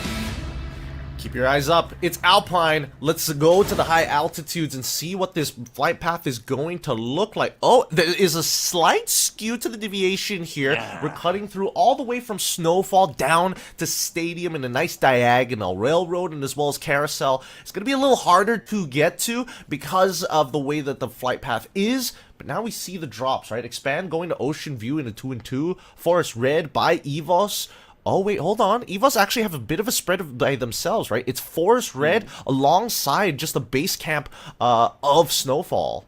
Yeah, I mean, I'm quite surprised no one just doubled back into where the flight path is coming from, because it's quite open. Now, Heavy right now is on a chase against EVOS, or was it the other way around? But Heavy, Alan is trying to get away, and good enough that he does have a cord on him just in case he got hit. Without getting that on a vehicle, there's a fighting chance for the team. For RQ, they are spread out a little too thin as well. So I guess that's the usual plan at this point. Especially if you're safe in the top of the leaderboard, you can risk losing one or two players in the early parts. As long as you're not eliminated early, then you're still good to go. I think the teams are probably thinking at this stage, they want to adjust their early game to say, hey, we can't just fight for the sake of fighting and look for these elimination points. We need to make sure we're tipping over the most important domino to cause a chain of events, right? Because with a chain of events, there's a high likelihood that you're walking away with at least not just 4 eliminations. The possibility of 2 extra eliminations to push it up to 6 points would be ideal. And now that we see Heavy currently in a really bad spot, Todak as well as EVOS Divine are starting to make their way and push them in here by Militia. Let's see if they would be the guerrilla back into guerrilla warfare in Militia. And Heavy right now putting up all those airdrop. Now 3 teams in contention in this area. Todak, I've seen a lot of aggression coming from them. Probably is because they need that much point, but it's not paying off. And oh, let's see. Noki right now managed to take down Ray. Follow-up is needed to confirm that elimination. Aim God does have a good angle to take just in case Faiz will be showing up, but the use of the Wukong to get away from any shots. That is smart with active skill card, and he can even pull away with a Valiant Dash. So let's see on how well EVOS can go for survivability against Todak, but Faiz will be taken down as quickly as that being recovered, and Aim God would feel the wrath of some of the Todak players. This is about to get hell. This is about to get a lot worse. As Pachil is taking out Noki, he's already found the Todak members. Videls finds one, but now he finds a second into Russia. This is actually going terribly for EVOS. Todak has been able to turn this around, and WAG now, they found the domino that they were waiting for, here to clean up the mess that both of these teams happen to put themselves in. It's going to be both EVOS alongside... Wait, hold on. One of the members of Todak didn't get eliminated here. Managed to sneak away. I guess it's a quick revive that happened, and it says, all right, it's not safe in here. You better drop in a different area. For Magna Esports are dropping in on GOW at this point. Rip almost being taken down. And let's see if June would be that aggressive to go in for the chase. But for Heavy right now, this is where GOW managed to drop. And on the other side, Expand, who was able to take down Faiz, is trying to bring back the rest of the teammate, will be eliminated. And there you have it. Todak is out of contention as you go back to the battle of Heavy and GOW, where Heavy seems to be winning. 3 eliminations already in the side, putting GOW with only 1 player. And this is what all teams fear. You get into that early fight, you cause that chain reaction, you're the last one to leave that place because they've already dug your grave for you. It's WAG really great on that third. Heavy made a smart decision to bail out because they noticed that they noticed the initial push coming in from Todak first while dealing with EVOS. Yes, they did lose a member on their way, but it wasn't the end of the world. And now GOW, hunted down by VP members. This game has accelerated so fast, and the second ring hasn't even closed in.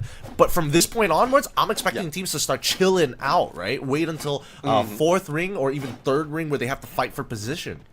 Yeah, most of the time, really, it's those, well, not really hot drops that is happening in the early engagement. It's more of how close everyone is. And since everyone would be funneled into one area because of all those third parties, but even with WAG dropping in a different spot and chasing those gunshots, then there's a little bit of slowdown in some of those engagement. But let's see, though, if Heavy and BTR are on the same script, because they might be in a different storyline and they want to start this engagement real quick. But no, base camp, I think it's still safe for them. They have information as to where the other teams are, and like Heavy is being cautious right now, but not so much for Magna Esports. They are heading straight to base camp into the clutches of 2 other teams.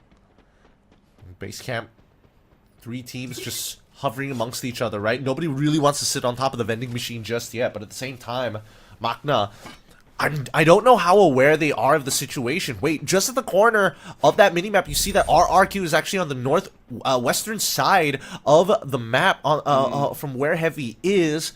Not 100% sure. This is base camp, right? Base camp, base camp, base camp. So that means Sunside is going to be their closest POI afterwards. Yeah. We can even see WAG just like in the distance. These teams are a lot closer than we would like to imagine here. And as we already see that the kill contract has been thrown out, at this point, base camp, nobody's moving. Like, nobody can move. You start moving out, you're instantly going to get chased. And they're also waiting for next phase circle, and that's where all that standstill is coming from. Most of the time, at this moment in time, when the first or second, or it's just closing into the next phase, that's where everyone wants to anticipate. Well, they don't want to anticipate that, they want to see where the next circle will be, and then that's where they will move. And you're right, Sunside, that's where RQ is. Great elevation, plenty of cover just in case someone decides to snipe on them. And they also have a good sniping spot, but the Bay might be in trouble because there's a few players from Heavy who's getting too, from Kagendra rather, who's getting too close. So into the horizon, there's a lot of teams just strolling about, and even Virtus Pro, who's I don't know what their plan is. They've done it earlier. They stayed with that blue and they managed to survive a little bit longer, even grab the Booyah, but I don't think that works in Alpine that well. We'll see where that ring is going to be coming from, right? I think that's the big question. Like, how much resistance do they have to go through to get away with it one more time? And as we look at the ring so far, it looks like he's pulled all the way towards the eastern side of the map, where, again, at the center of it, base camp, where we see the highest population. Kagendra's coming from the north, VP also coming from the north, and I think that VP can actually make it towards docks before getting in through Carousel. if necessary. I'm not sure about Kagendra, whether they can mirror that movement or whether they're just going to take Malicia's side down. Because so far, like, since so many teams are by base camp, the only unsafe areas are from the southern side of Rai and maybe even Forest Red if you happen to be walking from the wrong side. Let's see though who's going to walk on the wrong side or walk into the dark just to get away from all that potential chaos. RQ right now, because of the hit list on Maal, they are deciding to pull away from everyone, but they're getting close to WAG. That is the same intention in mind. So RRQ might be able to target WAG if they spot it, and Maal is getting in oversight already. And, well, as they call it, he has seen WAG. Now, the decision is, would they start off getting early engagement, or are they good with the points they have right now? Because I think if they play a little bit safer, there's not so much of risk. It gives an opening as well for the other teams to get that point, and it's more of the battle in the lower part of the top 6 that would be happening. I love the third-person perspective here. It gives a lot of angles to kind of understand the landscape just a little bit more rather than the first perspective. Even so, I think that RRQ and WAG are in that similar position that they were in that last game, where it's like, do I really want to go for this? I think that WAG, at most that they will do is poke, but if Heavy start getting involved, I think that's where the commitment is going to come in. Because sometimes Heavy, yes, they can play passive, but they get impatient, and that's when they're like, we need to get in on the action. Let's just warm ourselves up real quick, and then we'll go back to being passive.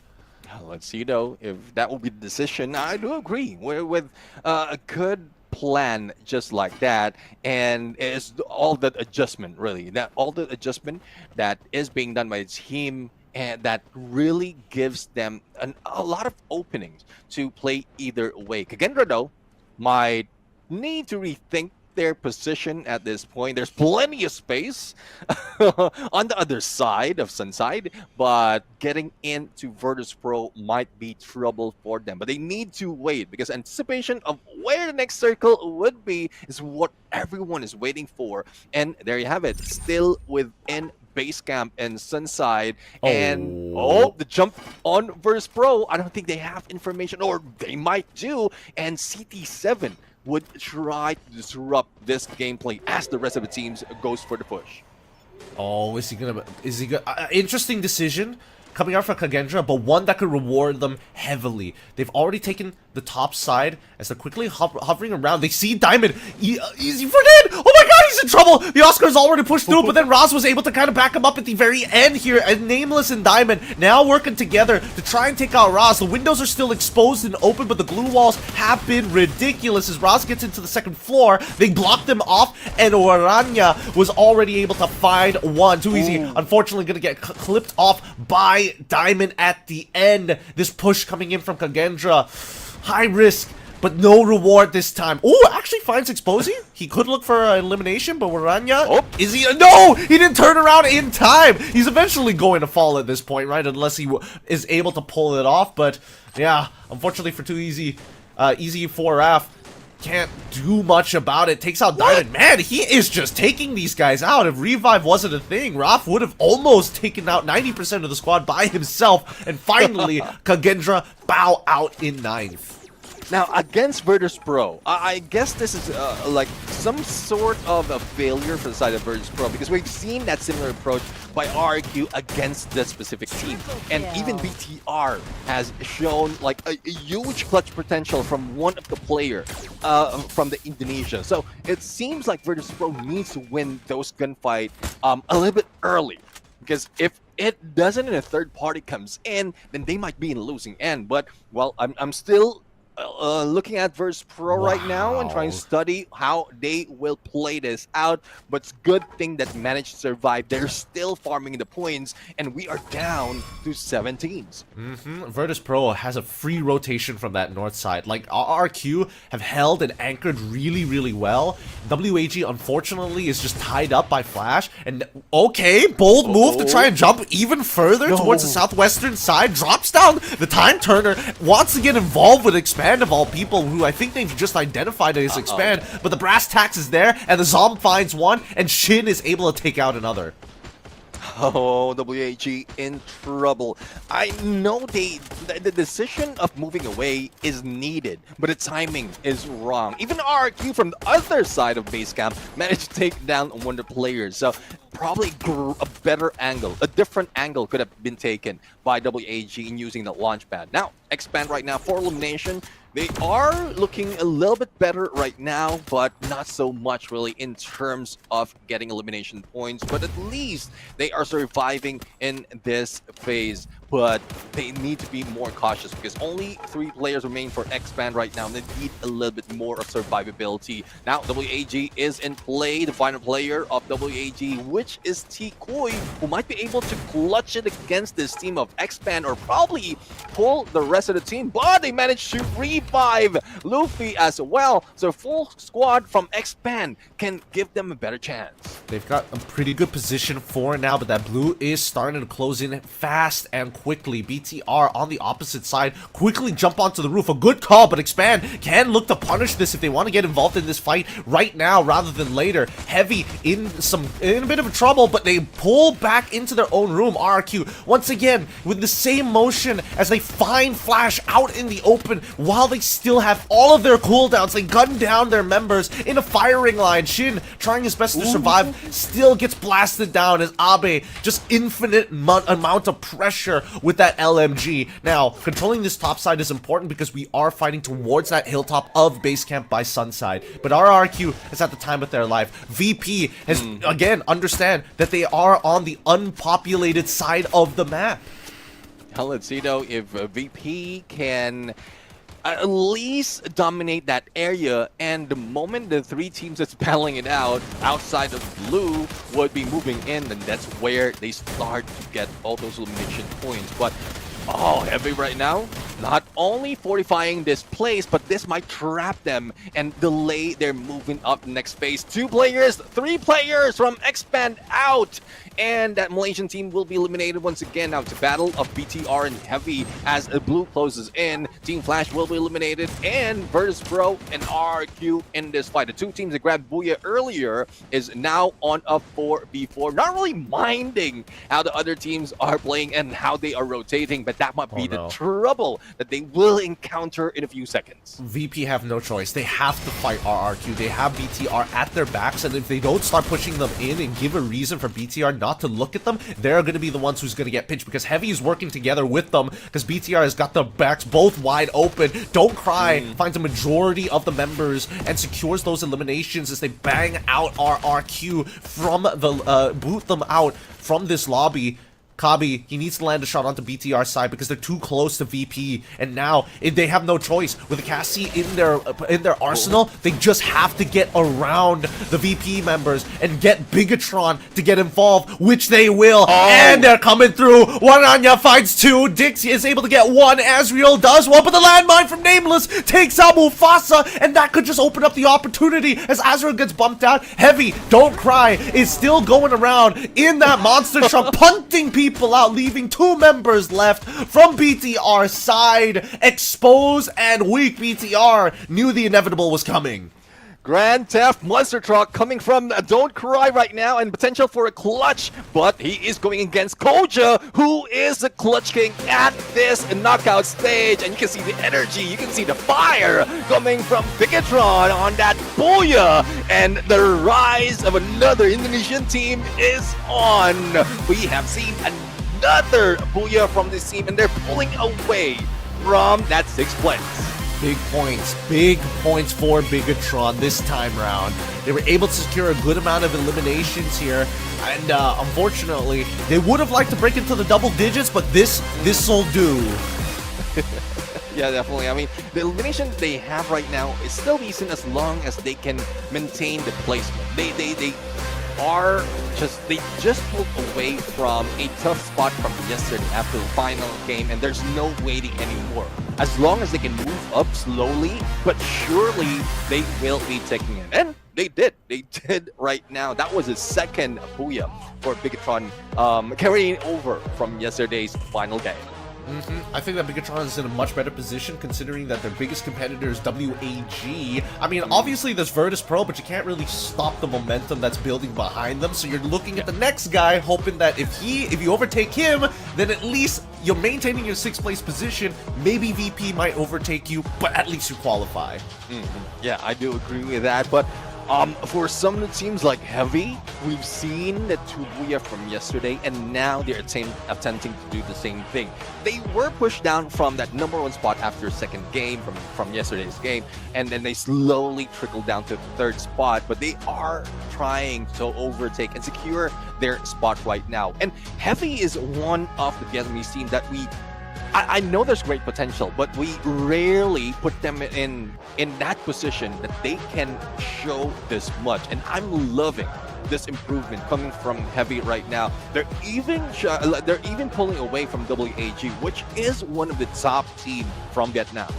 Yeah, I think, their transfer of Alan definitely has given a new life to this team, and I think it's giving them a good perspective on how to kind of maintain pressure, even if you don't have to be, like, really deep in the mix. I think that was Heavy's biggest problem, when it's like, oh, if we're all in, we have to be, like, 2 inches away from your face to be considered an all-in, and when they're shooting from afar, generally their snipers have not done well. So now with Alan kind of putting them in that fine balance of, okay, we're still part of the fight, but we're not necessarily in the fight. This is going to give us the best outcome possible. And I think as of yet, I am a little worried because now it feels like everybody has a good idea of how each other plays. You can tell that there is a uniform understanding of, I see this logo, there's a particular playstyle I need to be careful of. Yeah, I mean, well, definitely they don't see the logo on the game itself. It's more of the movement. And I'm pretty sure, like, all this time, the duration that we have on the knockout stage made them familiar on how they move. And we know how it is in some of the tactics building being done by teams right here. A lot of VOD reviews are being done. And specifically, you would see on an active scale, even in the movement themselves. And that's one reason as well why Virtus Pro pulled away from using the Cassie, because that was a signature from Nameless and Diamond, and it is working for them. But Dix right now will be our MVP, and it's a different player overall. Every time a BTR is getting a Booyah, 10 or 1,000 on the damage, so pretty much most of those elimination is being stolen away from someone else, because he is a support as well, so there's not so much of expectation of being that aggressive. But as you can see, that not so much of elimination, as you pointed out earlier at the end of that game, but still grabbing that extra 12 points from the Booyah does help the team move up. It really does. It also helped that Kyung was just driving around in a monster truck to kind of break down those glue walls to open up this opportunity for BTR in the first place, right? Again, this is one of the few times where you're seeing squads that holding out actually is a viable strategy. Wasting resources just to attract the attention of 3 squadrons to give you a better position later down the line is a worthwhile trade-off. And just the surprising resurgence of Chrono, in a matter of fact, right? The Cassie is kind of a hit or miss for some of these teams, and I understand why, because it's difficult to communicate exactly what is going on as a rusher, and with Cassie following behind you, setting up those crossfires isn't as easy as most people would imagine when you're getting shot constantly from every direction. Yeah, exactly. I mean, I think some of the players are pulling away from Cassie because as well of the visual hint of where the players are. So at least it's working at this point for BTR, and they did manage to get 7 elimination together with the Booyah would be 9 points, but it is tied with Heavy, and we've seen how heavy damage this team, or what heavy damage this team can do. As we look in today's standing, BTR this time is on the top, but Virtus Pro is very close. So there's a lot of different teams, different regions who is working hard for today, and it's evident on which flag is in here. But as you can see from Team Flash, GOW, and WAG, they're still sticking together. Though it's not too high for today's performance, but at least this keeps them a little bit higher and still on the top 6 spot. But I'm worried about GOW because slowly they are being pushed down, and as you can see, now they are in the 6th place, and Virtus Pro might be able to overtake them because there's only 9 points in difference between these two teams. Yep, again, very scary for GOW. WAG is like, oh, okay, as long as we get some points, guys. Like BTR is kind of close, and even VP, at least it's getting too close for comfort. And I think the EVOS should also keep an eye out for this, because as well as they performed, they are bowing out relatively early in these fights. We'll see when we get into the second half of the maps, because we've already completed our first 3. Those next 3 is so important for everybody in the, well, from 4th place and below. They're all just looking at each other like, please, we've got to get another booyah. Yeah, no, definitely. I mean, if you want to secure your spot, another booyah would definitely help. And similar with what we are seeing from Bigatron, though it's a little bit slow compared to how it is, like how they capitalized themselves from yesterday. But right now, still don't know who's going to get that interview at this point, but I would love to hear their thoughts on how they are performing right now. We are just setting that up, and it does happen after 3 games. As well as after the interview, we're going to go for a quick break. So for those of you watching right now, keep on sharing the stream, keep on chatting and conversing on the chat right now. We will be joining you in a bit as well, but I'm really excited on how it's going to end up right now. So in a few seconds, we're going to go to our interview, and we'll be back in a bit.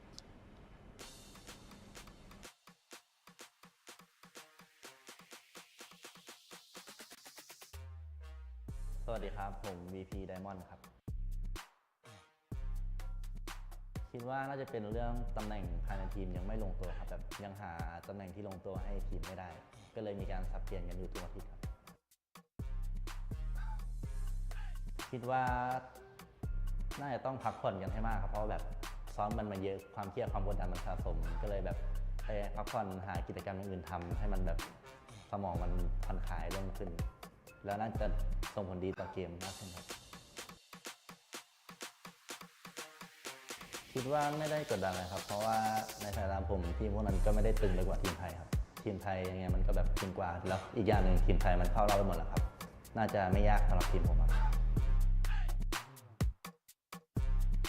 การตัดสินใจที่ผิดพลาดครับตัดสินใจการแบบเข้าวงเดินเกมช้าไปครับซึ่งมันใช้ไม่ได้กับแพทล่าสุดครับต้องไปปรับปรุงเพิ่มขึ้นอาจจะแบบการตัดสินใจให้มันดีขึ้นอะไรอย่างนี้ครับอย่าเพิ่งท้อครับอยู่ช่วยกันเชียร์ไปเรื่อยๆกันครับ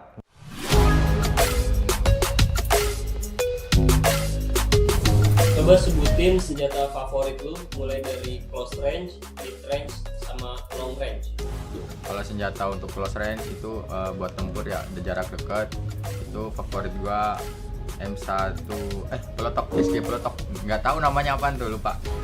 Itu enak banget karena satu peluru doang tapi damage-nya sakit banget. Kalau close range gue lebih pilih M590. Suka aja karena damage-nya sakit, terus lagi OP juga. Terus kalau buat middle range itu SMG Bison, karena kalau Bison itu damage-nya juga lumayan sakit karena habis di buff dan enak pokoknya. Jadi pelurunya banyak, headshotnya juga lumayan berasa. Mid range gue pilih 40 karena enak aja buat mainin kepalanya, ngedrakan. Dan terus buat jarak jauh gue pilih AWM karena udah mainan gue itu. Ada 2 sih, AC sama AWM. Kalau AC itu lagi meta sekarang karena di buff juga, damage-nya sakit banget, itu 2 peluru 3 peluru musuh udah bisa knock walaupun badan doang. Dan kalau AWM itu emang senjata favorit gue dari dulu.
First Blood.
Use the portal go to quickly reposition, but Russia finds the head of Diamond. And here that breaks through all of the players of EVOS straight into the back lines of Virtus Pro. Then Rebel Rush getting them close enough, but PE!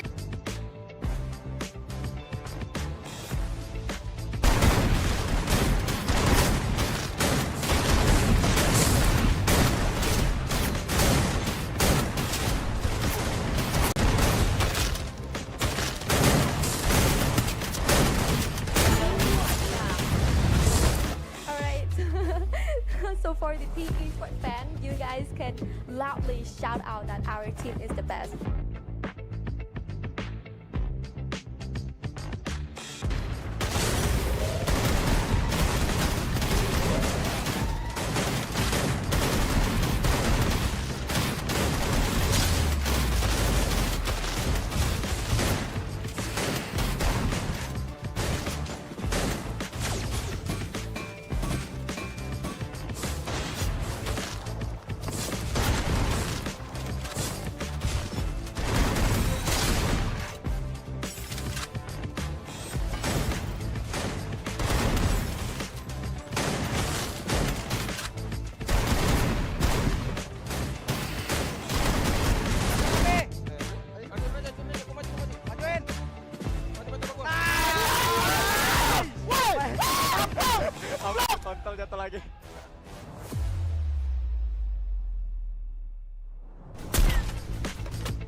Welcome back, survivors. Once again, Free Fire World Series 2025 fall season for Southeast Asia continues, and we are on that last leg. Our last 3 maps to predetermine who's the next top 6 to join the rest in the grand finals. And the pressure is high, and it keeps on ticking some more. My name's Giving Q, of course. We've got Narutoedit, the gentleman Garcia, here with us today. And based on what we've seen so far, and even missing out on an interview, you can tell that these players, they're in their heads right now, and they are looking for any advantage to get a booyah in these next 3 maps. Yeah, since you pointed it out, I do apologize for everyone who is expecting an interview. Probably because of the booyah being spread out in different teams, they couldn't decide who they would want to talk to. And it's a good thing as well, because the pressure of that's building up to the final 3 games is something I need to focus on. And if they want to do it, they just need to be locked in. And I guess the teams are locked in, but not the top 6. Some of the teams are in trouble. We've seen earlier the GOW has been pushed down to the 6th spot and not even getting that booyah. They started the game or the day in a better position. But from how everyone is adjusting and evolving in these matches, I think they might be in trouble and they need to work on that real quick. Based on the standings, right? Anybody within the top 8, if they are able to get at least a crazy game like VP and get 30 points, they put themselves in contention to making it to the next stage. So keep that in mind, right? Nobody's really safe. Even EVOS is probably looking at their position. It's there's not enough of a buffer to work with to feel comfortable, but I don't think that's really going to change their game plan of playing it slow, because we've only seen EVOS in 1 or 2 positions. Either they bow out within the first 2 teams to die early, or we get into that second phase where they're looking for that god spot and end up having to go for a full reset. And that's the biggest problems, and why we see EVOS and as well as RRQ really take a step back in the early stages of the game.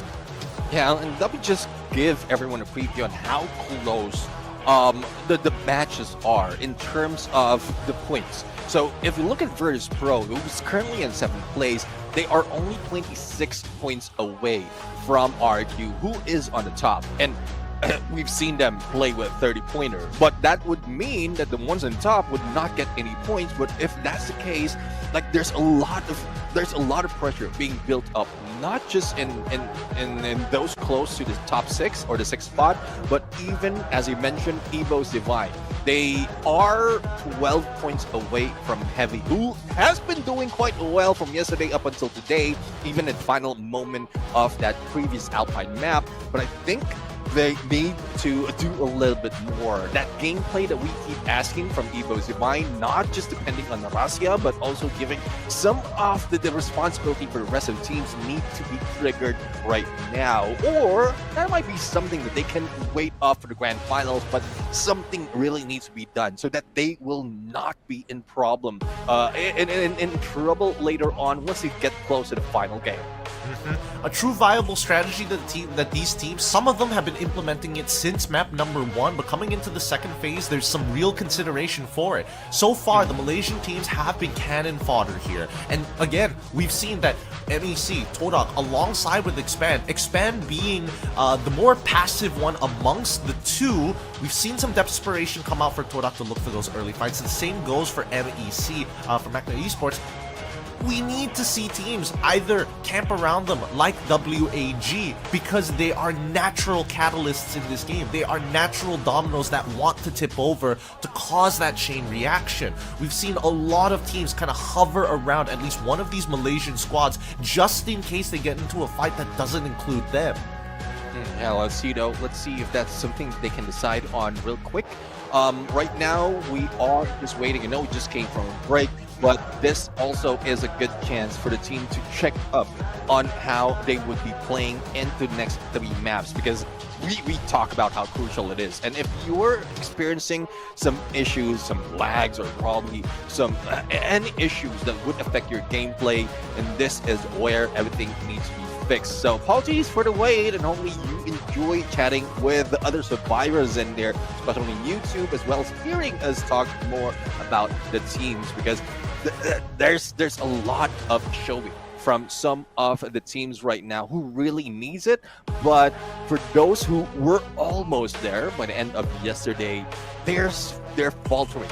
from today. Magna Esports, we've seen great potential. They managed to get top 6 by the end of yesterday or beginning of this day, but unfortunate for them, they only grabbed 7 points after 3 games. Same goes with Kagendra, and more unfortunate for Todak, only 5 points after 3 maps. I think a lot of the other squads, after seeing a couple of success stories from the Malaysian squads, the only way to improve is just to fight back, right? I think that these teams have now been given the green light by their coaches. If you must show resistance, especially when it comes down to that first ring, fight back. There is no reason not to, and considering that the safety protocols have been very sharp in the last 3 maps itself, I think that it's a totally viable way for these teams to play. Now let's see though, another viable possibility that will be happening later on is WAG moving up, because from yesterday's gameplay they did get the Booyah in Solara, and they did get a huge amount of elimination points, 23 to be exact. So it's a 35-pointer coming from one game, and matching it with the other matches, especially in the latter part of the day from yesterday, like it was just huge that made them move up to the top 6. But it's the same story overall for everyone. Keep themselves in the top 6, not let go of any like potential win in fights, as well as just fall away from early engagement that you are not prepared to go for.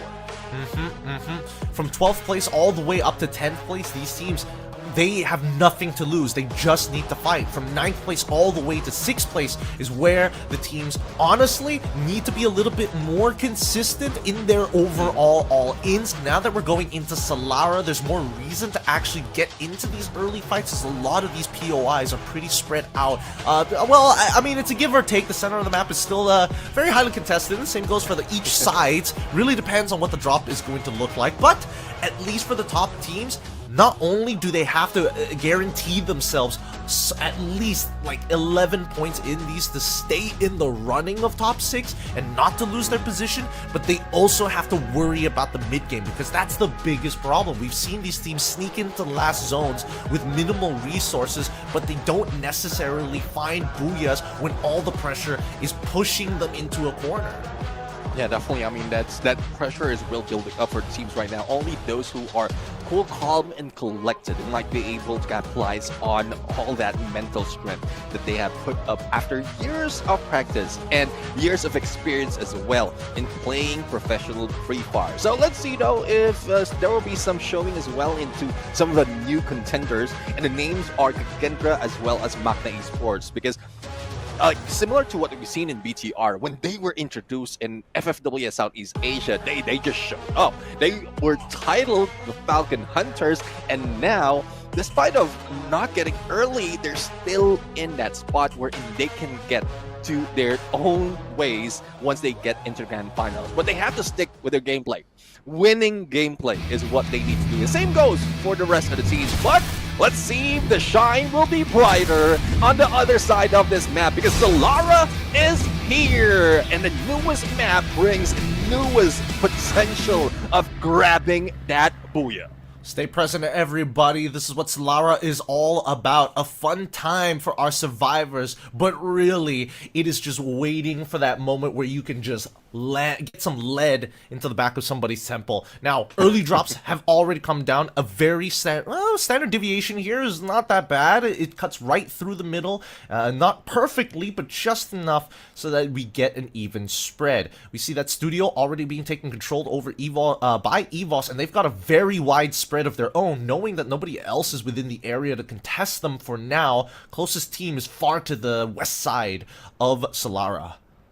Yeah, let's see though. I don't think there will be that much of an early engagement right now, because we talk about pressure, we talk about how they need to go for survivability, and even how close WAG is with Evo's Divine. In Bloomtown, there's still a lot of places to cover, so they need to loot up first, prepare for that battle. And I'm seeing like the pattern from how WAG is treating every engagement. They wait for the gunshots, they get close to a certain point where once the gunshot and the smoke has died down, that's where they start to fire back, and it's a cleanup coming from WAG. Hopefully they can maintain that right now, because a lot of teams has breached that 100-point mark, but they're still very close between each other. Yeah, no, WAG is just playing for thirds. I think it's very clear what exactly they want to do in these fights. And now we cut back over to EVOS' side. They want to play a little bit more passive here by Studio, but they didn't manage to scout out what possibly could be stopping them from getting into these next rings. Luckily, the first ring has been predetermined. A very nice spread towards the center of the map, and you can see that EVOS is already by the edge of it. I'm not expecting early fights at this point, because if there was an early fight, the kill feed would be lighting up right now. Yeah, definitely. I think with that break, as well as some of the technical pause, we have seen a little bit slowdown from the teams, but Kagendra, I'm not quite sure what the plan is. I'm pretty sure they could have expected that someone would be in this area in Studio, but Evo Zivine is not, even Evo Zivine is not risking it. So they're the ones being chased, and Ray might be in trouble. 3 of those weapons pointing at him, Riptide Rhythm plus an FGL, everything being thrown onto Ray, together with the kitchen sink, and the rest of the teams of Evo Zivine just standing back. And it's a good thing that Ray managed to survive as well and recovered. Yep, he had a good reaction time, but they knock him down, and Kagendra taking the zip, sorry, not taking the zip, they're taking the slide rails to pull attention to, from Abax. And Abax, he's already got chunked out. Rasha, he's making the run, and Irap in perfect position to try to shoot them out of the air. Unfortunately, has to reload. This is so upsetting for Kagendra. They get the drop on EVOS. They weren't able to 100-0 the target that they were looking for. Irap changed, is in. CT7 is out, and they couldn't find the angle despite having premium setups. Yeah, at that point, I guess, like, the decision of not using that Nikita would be a problem. A quick reload is helpful at that point, or even a Luna, wherein the fire rate will be much quicker, but it only happens in Clash Quad. But let's see, though, as we can see at Magna Esports putting a little bit of pressure on BTR, but I don't think BTR would be buying that pressure, though. Dix has been taken out. They managed to pull away with a launch pad and using that arsenal right now to cover their jump. Though they lost one, but it was smart and quick decision that has been made by Magna East, or by BTR, to survive even longer. Magna Esports a little bit too aggressive, didn't even see and felt Shin from behind, and the cord will clear out those blue walls, but it puts him in a difficult position right now if in case Magna Esports decided to far back. It's a good thing the rest of the teams of Team Flash is on their way for backup, and well, this might be it for the 2 players of Magna Esports. Magna Esports, the formation is currently broken in half. Getbu finally goes down. Alif is the next to get knocked down. The Zom is already kind of working on these blue walls as we speak, and now that they've already used their time turner, they gotta back away, right? Because again, the kill contract is still coming into play. They can track that last guy. However, Magda is running into another member of EVOS Divine. Is it the whole squad? Yeah, it looks like the whole squad has been sitting by Archway, and this is perfect. Flash, they spot out EVOS Divine. Now they have to fight. They don't have a choice as the Riptide Rhythm has come in. Rasha finds Shin's head, and the Zom in trouble. But Ray, quickly turning the corner with the help of the Tuya, gets blown up by the Zom. He's landing some good shots here, and Rasha needs to kind of back him up, but the angles are not working when it's this close. Gochil as well doesn't have CQC weapons ready to go for him. He's got the Trogon right now, but he didn't reload it in time, and he ends up going down anyways, just when he does. Oh, I mean, EVO's breaking down right now. Only a couple of players remaining, and they're still in the area. There goes the takedown by Rastia with a Mac 7, and let's see if he can take another one. But ABCD is on the chase with the Trogon as well as FGL. That FGL, but is it enough for Russia? Is that time enough for Russia to bring back the teammates? I guess it is. That quick fingers coming from the Wonder Kid has saved the team. Now going to Kendra right now, going into the battle against Expand at this point. Into the tube they go, and everyone's blocking every exit in this area. But Rap is going solo. Too fast, didn't turn around in the perfect timing in. It might be the end for Expand, and it is. They are placed 12, and putting a damage on Kagendra right now with only 1 casualty is not enough to bring the team down. I don't know. I have to I'm sorry. Battlefield awareness aside and looking at the landscape, I think that has to be by far the worst fight we've seen. Why would you funnel into the tube? You had another access point. Yes, the other person, your last remaining member, can cover your back from that entrance because he was a little delayed. But why are we all just bunching up by that tube? We have other angles to play with. What are we doing here? Exactly. I mean, a good enough glue wall can delay any push from either side. And you did mention another opening on the side of that too, but quick decision. I think that is not the best that we've seen from some of the teams, especially for those hanging at the bottom of the leaderboard. So hopefully that will be fixed and we might see great improvement. But is there enough time for them to work on it? Because we are, as you did mention, last leg, the final stretch of the knockout stage. And with those mistakes, I would say it's not just a mistake. It's a wrong mistake. It's double up.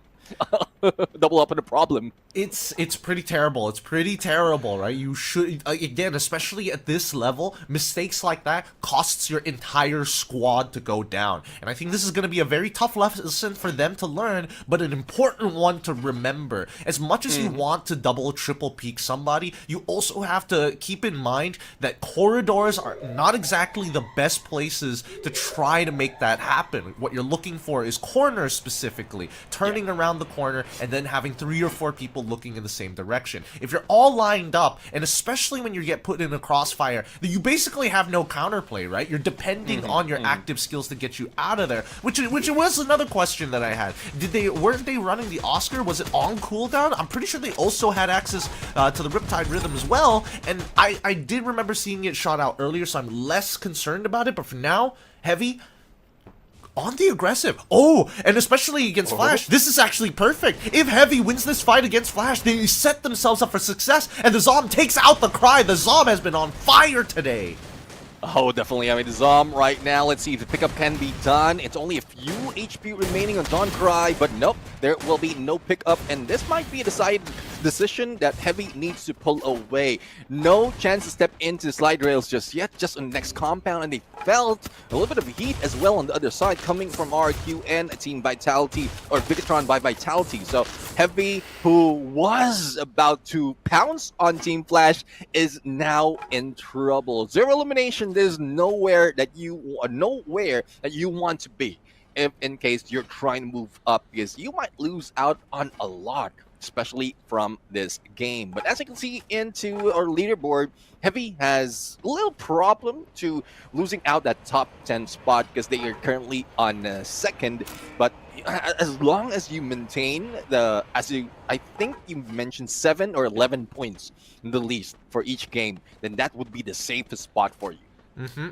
I am curious about Flash's composition, whether or not they were running either the Steffi or maybe even the A1 for themselves, because it felt like this was a very prime opportunity to start lobbing in nades, looking for that like a very obvious like 3-wall guarantee Oscar Valiant dash, but we didn't see any of those things actually happen. So it goes to show this defensive lineup. Oh, hold on, because those rotations are starting to be made in by Todak, and I'm pretty sure that RRQ was shooting directly at them based on the minimap. We cut on over to EVOS though, because they're still on the recovery spree. However, Magna Esports are in the same position as them. They gotta hunt them down though. Against the corner. It's almost good, but not good enough. Holding on to the Valiant Dash until the very end. Getboo goes down. Nicely played by Abax there. Very, very patient. And Aleph has already been spotted, and the rest of EVOS are now on the hunt. Yeah, I mean, Magna Esports, who one player has been taken by Todak and now being hunted by Evo's Divine, would be in trouble. But going on the other side, WAG, who wants to be quiet right now, is wreaking havoc against Kagendra, and an M79 as well as M590 coming from T Kui would be the deadly formula that Kagendra needs to deal with. 3 eliminations already and 1 more to go to completely wipe out Kagendra. And a good angle needs to be taken by the team at this point if they want to spot out easy for Rapid. Blues closing in, and this will push them. But there goes the rush, and Kagendra would be out. And not quite sure if staying in there for a long time could have helped them survive, but I think that is a decision that Rap needs to take at that moment. GOW right now taking in not so much of damage against Todak, and well, on the other hand, it's Todak who would be in the pickle right now. Once again, Faiz would be the only one player remaining for this team, and it's not looking good for the team from Malaysia. It is not looking good at all. This entire time, Dian has been running the Homer in the past couple of games as well. Hasn't really changed off of it. But unfortunately, unable to kind of maximize the prime scenario for homers, which is to catch people out in the open as they are transitioning or rotating into either compounds or the next segment of the map. So far, we've seen that these rotations have been very tight for a majority of these teams. These small... Wait, hold on. GOW now in Archway. They're getting gate kept by EVOS Divine, who's currently making sure that they will take their backs, assuming that Dian is unable to do much. Abax is going to hold them back as soon as possible. The Steffi comes out just in time. He still has the Valiant Dash. He breaks through just the edges of it. Abax is deep in the lines, but unfortunately, Coachio doesn't have an angle, and Ray can only do so much. GOW walk away with a man advantage. I mean, the OW managed to get away from that Valiant Dash, and Eva's Divine delay on the push together with Abax who went in for the rush would be crucial for them, and they will be losing out right now, and Eva's Divine would be eliminated. But Sodak, who managed to revive one of their players as the engagement is happening between GOW and Eva's Divine, did the right decision. Just stay quiet, make sure that no one hears your footsteps, and you can go in for the vending machine. For RQ right now, there's no quiet place for this team because they are going against BTR, and we've seen how aggressive BTR is, and RQ wants to deal with that aggression. They have to make a choice here. Does BTR want to still keep doing this? Glue wall melters as the battle lines happen. Said Valiant dashes to actually cut down that great wall. Koja accidentally knocks himself down, and Abe ends up getting eliminated. Todak, in the meantime, end up bowing out, but RRQ definitively walk away from this fight with plenty of men to fight back. They're even going to get the revive by 18 there, but it's not going to be easy now with the FGLs being spammed against him. They want to deny the revives. Dutz is back on his feet as we cut to the fight with GOW alongside Flash. It's attempt number 2 here as we see that Heavy has controlled this compound for a long period of time, unable to walk out, and GOW is going to ensure that they're not going to recover. There's a Vietnamese civil war happening on this side and Blues closing in. GOW will try to pull away, but another team coming from the same region would be waiting for them. Now, this is a lot of infighting coming from these teams, and GOW needs more points. But unfortunately for them, they're losing out players as well because they pulled away in the wrong timing into the crosshairs of WAG, who's just waiting for everyone to finish that engagement. Baal rushes in as well, and I don't think that is a good decision, but for Virtus Pro, who has been waiting for the perfect opportunity to go for the engage, meets up with Team Flash. It seems like Team Flash, not so much of offense being done by Virtus Pro, and Team Flash wins this fight. VP would be taken out. We are down to 7 teams. Oh man, VP so unlucky that they got grief hella hard, and now Heavy trapped inside. GOW paying the price to lock their brethren in this place, and now Tikoi is having the time of his life alongside Xbor. We're seeing 11 eliminations from WAG, currently untouched and in the god spot of the map. That slight elevation has given them so much of an advantage. Same goes for Flash and Getbu. He doesn't want to show himself, just chill. He ends up still bowing out at this point. He's so low as well, barely visible up on that map. Flash finally take him off. This was to be expected, but they are currently a man down. They have to keep this fight as tight as possible. Death, he needs a pick. He's looking for it. They find one in Shin. The Zom trades his life in response, but WAG, too good of a spread, a god spot to work with. Big points for WAG as they achieve the booyah. Definitely, I mean, they finished that off very quickly, and that's what I'm talking about, speed. WAG goes for a perfect time, and they even have an insurance policy in the name of X4, who is keeping distance and getting good angles as well once the front line has broken through. And this is just pure perfection in the gameplay in the final circle coming from WAG. Decent amount of elimination plus that booyah makes them secure their spot into the top 6, and not quite sure though if Team Flash has done enough to cross the border because they were below the top 6. And with that second place, I don't think they have enough elimination to break through. I'm not sure just yet. We're going to have to wait until the standings show up before we can actually confirm this. But congratulations to WAG. This is a big point game, securing themselves a minimum of at least 20 points, 20 plus points actually, to shoot them up into the standings. And hopefully, if they can maintain this performance for the next 2 maps, I think they've got top 6 secured unless we see a big change up in map 5. Yeah, let's see though. Let's see. There's a lot of changes that might be happening because we're eyeing looking into Purgatory, and this is where I think I would be happier because most instances the flight path is skewed is in this specific map. Though we've seen a little bit of slight skewedness of that flight path in some of the maps, but Purgatory is just the worst when it happens. So if that happens and those on a better spot in getting the top 6 needs to go for the early engagement, but survivability is at risk. A lot is at risk at this point, especially when looking at the final 2 maps. We've seen a complete change of face for some of these team identities from the regular season now coming in to qualifying for the grand finals. And as we look into the highlights, right, these early fights, again, you have to think twice about it. It's like, yes, we are getting attacked, we are getting griefed, but we need to be able to survive as long as possible. Had EVOS not been able to hit up that vending machine, that would have been the end of their run, and then they would really be worried about the last 2 maps of the day. Now, unfortunately, this one of being the worst engagements we've seen so far, and a really good play coming in from Kagendra. They knew exactly what they wanted to do as long as their anchors are strong. It really comes down to fundamentals for some of these fights, right? Because we're seeing that the Vietnamese teams, when they get into these bouts, they're making sure that they still focus on their fundamentals of what their roles individually must do, and then backing up team members who make the call, especially for Oscar players, because we've seen so many Oscar players get punished being left on their own after breaking the walls.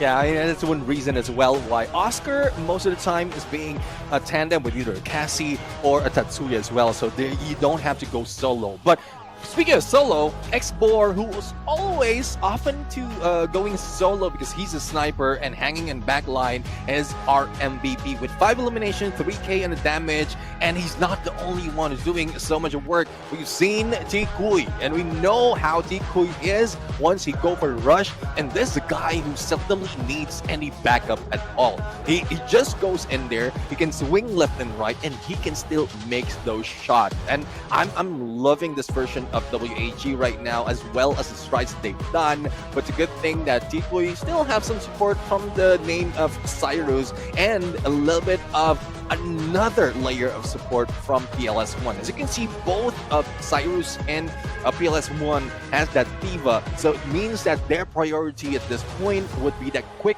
pickup so that they will not be caught off guard just in case one of their players will be knocked down.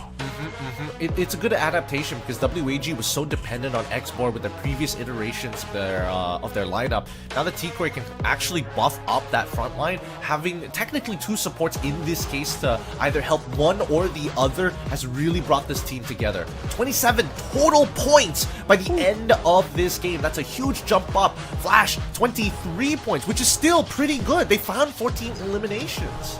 Yeah, I mean, they got a lot of points right now, but still the question remains, is this enough to put them on the top 6? Because from what we've seen, BTR has done so much, and some of the teams right now, despite of them falling from grace, and this still is a stretch. But today's standings, as you can see, BTR is on top. WAG would be following them and tied with 56 points. On 3rd and 4th would be Verse Pro and Team Flash. It's just unfortunate that Verse Pro was eliminated. There's a lot of hopes coming from them. Even EVO's Divine, they are not the EVO's Divine that we were expecting them to do, so they couldn't maintain their top 2 spot, and the other teams are overtaking them. So I won't be surprised if they will be thrown out of the top 3. Well, let's see. In the overall standings, RRQ still on top. WAG shoot up to 2nd place, overtaking Heavy, and then we have GOW overtaking EVOS Divine. This is what I was talking about, right? Double-digit points is really, really scary. Now, Flash, they're so close. They're right exactly at 100 points. 7 points behind BTR, 9 points behind EVOS. If any one of these teams, and I would even argue for VP as well, still in the contention. 20 points on the board for either one of these teams, and they should be able to secure themselves 4th or 5th spot. Yeah, I mean, EVOS, there's a lot of hopes coming from them, but the day's performance is not that well. And I hope they have a plan to get back, because Team Flash, we've seen how hungry they are. BTR, I'm pretty sure they don't want to stay in the top 6, and we still have a few more matches to play with. And Team Flash, if they break through the top 6, that means that it's possible that all Vietnamese teams will be getting into the grand finals, but that would mean that some teams will be pushed down, and specifically it might be EVOS or BTR. So a lot of questions that need to be answered, and a lot of adjustments that need to be made onto the next few games. Yeah, and hopefully the adjustments are going to be impactful here, right? Because each of these Vietnamese squads, as much as they are smiling and look at each other thinking this is some camaraderie, they're still competitors as soon as they jump off of that plane. I think for the Malaysian squads, unfortunately, things are looking very, very grim if they want to qualify. They're going to have to come up with 2 big games back-to-back if they want to stand any chance, and even then, it's not in their favor to actually break it into the top 6. It's under the performance of the top 6 itself. Yeah, I mean, definitely, that is the target, that is the finish line, that is a goal for everyone by the end of this day. And it seems like that finish line it's not static, it's running away from them. Imagine racing through or going into the finish line is running away from you. That's how it feels for those who are the bottom of that bottom half of our leaderboard right now. But let's see though, let's see. Hopefully what's happening with the team, it only motivates them to perform even more. But those, we talk about mental fortitude, and those with not so much of stronger mental fortitude might be in a losing streak at this point, if it's evident that they don't have what it takes to get to the grand finals. Oh, I mean, a lot of questions about that grand finals, right? It's such a struggle for everybody here for this last chance. I think it's going to motivate them even more once they make it into the grand finals. If not, they just could get gunned down. But one of the teams that I'm excited to see here is VP, right? Yes, I didn't put them in my predictions to make it to that next round, but even so, I know that you did, Neptune, and there's a good reason why, right? This team is so explosive. When they're doing well, they're doing really, really well. But when they're doing awfully, you don't even get to see them on the map. Sometimes you even miss them in the kill feed. Yeah, I mean, we'll see though. We'll see. Hopefully that stealth would be their saving grace to be able to get into grand finals. Not being seen is what some of the big teams has done quite well. Similar to what we've seen RRQ earlier. I mean, we barely see them go for an engagement or a report, but United does the same thing. Team Falcons does the same thing. I know I keep throwing team names that's not playing right now, but it's just a similarity that I'm seeing, and it does work. It does work in most cases. So let's see if this is something that they can put up as well as make work in the final 2 matches. But I'm real excited on how the flight path in Purgatory is going to look like.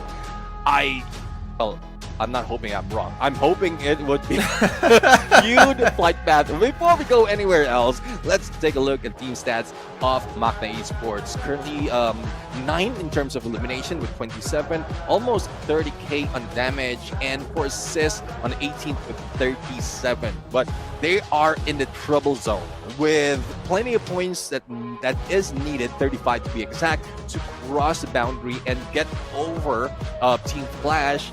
There's a lot of work that needs to be done by these Malaysian teams. Yeah, I would say a little too much work, right? I'm not getting my hopes up to set myself up for disappointment later down the line if they don't make it, but if they happen to, that would be kinda sick.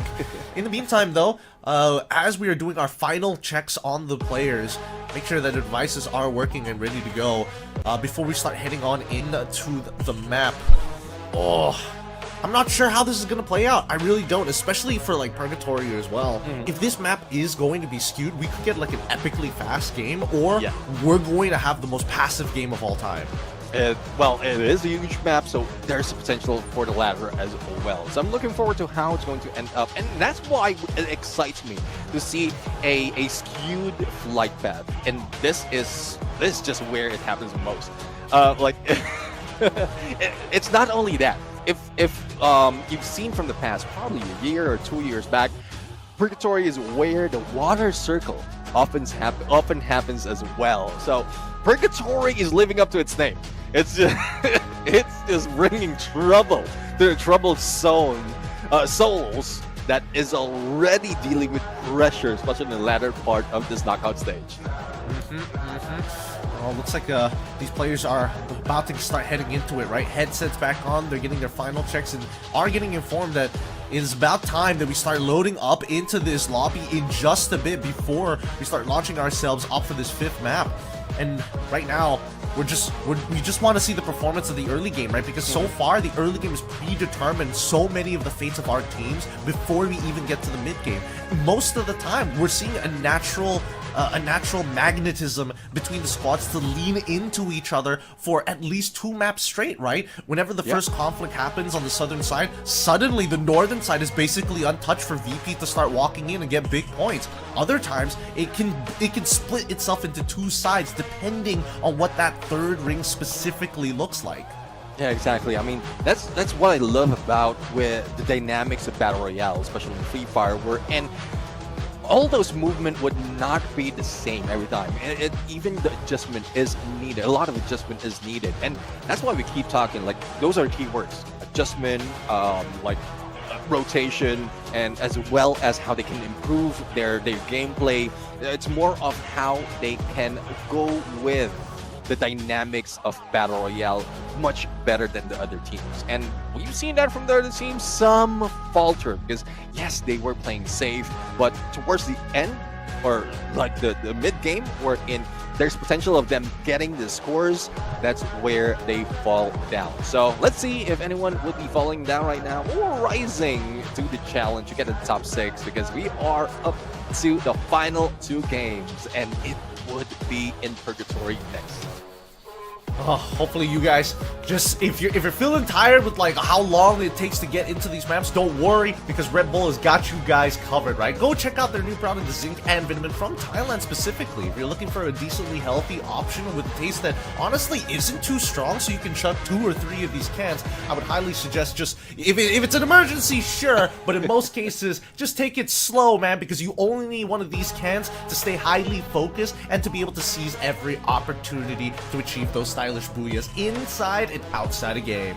Yeah, take it from me. I mean, most of the time I go for half first, and then once I'm needed the second half, then that's when I go for the full can. And well, that would depend on what you're going to do right now. And that's the reason, well, why we have this energy, because of the energy that is being entrusted by Red Bull. So I'm trusting that everyone is enjoying the game right now, because we're on. And let's see if any of the teams would be troubled in this map, because neither heaven nor hell can save the stragglers in Purgatory. Only one of our players, one of these squads, one of these teams is going to be able to achieve that booyah. And it looks like the standard deviation, honestly, it's not as skewed as I thought it was going to be. It's ever so slightly skewed, but it's perpendicular to ski launch. You can tell by the building, you can tell by the line that they are going a straight cut down path.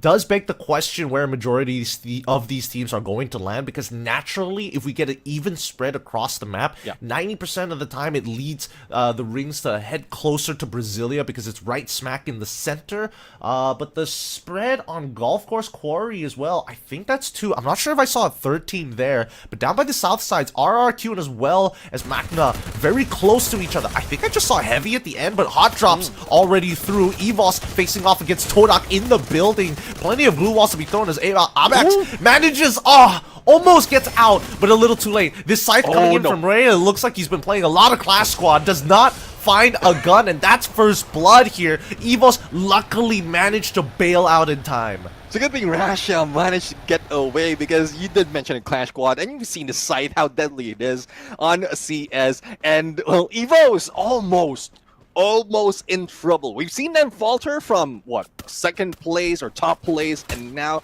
they are on the 5th, and there's nowhere that they want to be. But the same goes for Expand right now. They've lost one player, and Box would be the next. A little bit too early on that Steffi, and now let's see if they can make it work. ABCD just rushes through and just say hello and goodbye to Vaults at this point, and the rest of the teams might be dealing with him. Vaults will not be waltzing anymore, and ABCD takes him out with an AC-80.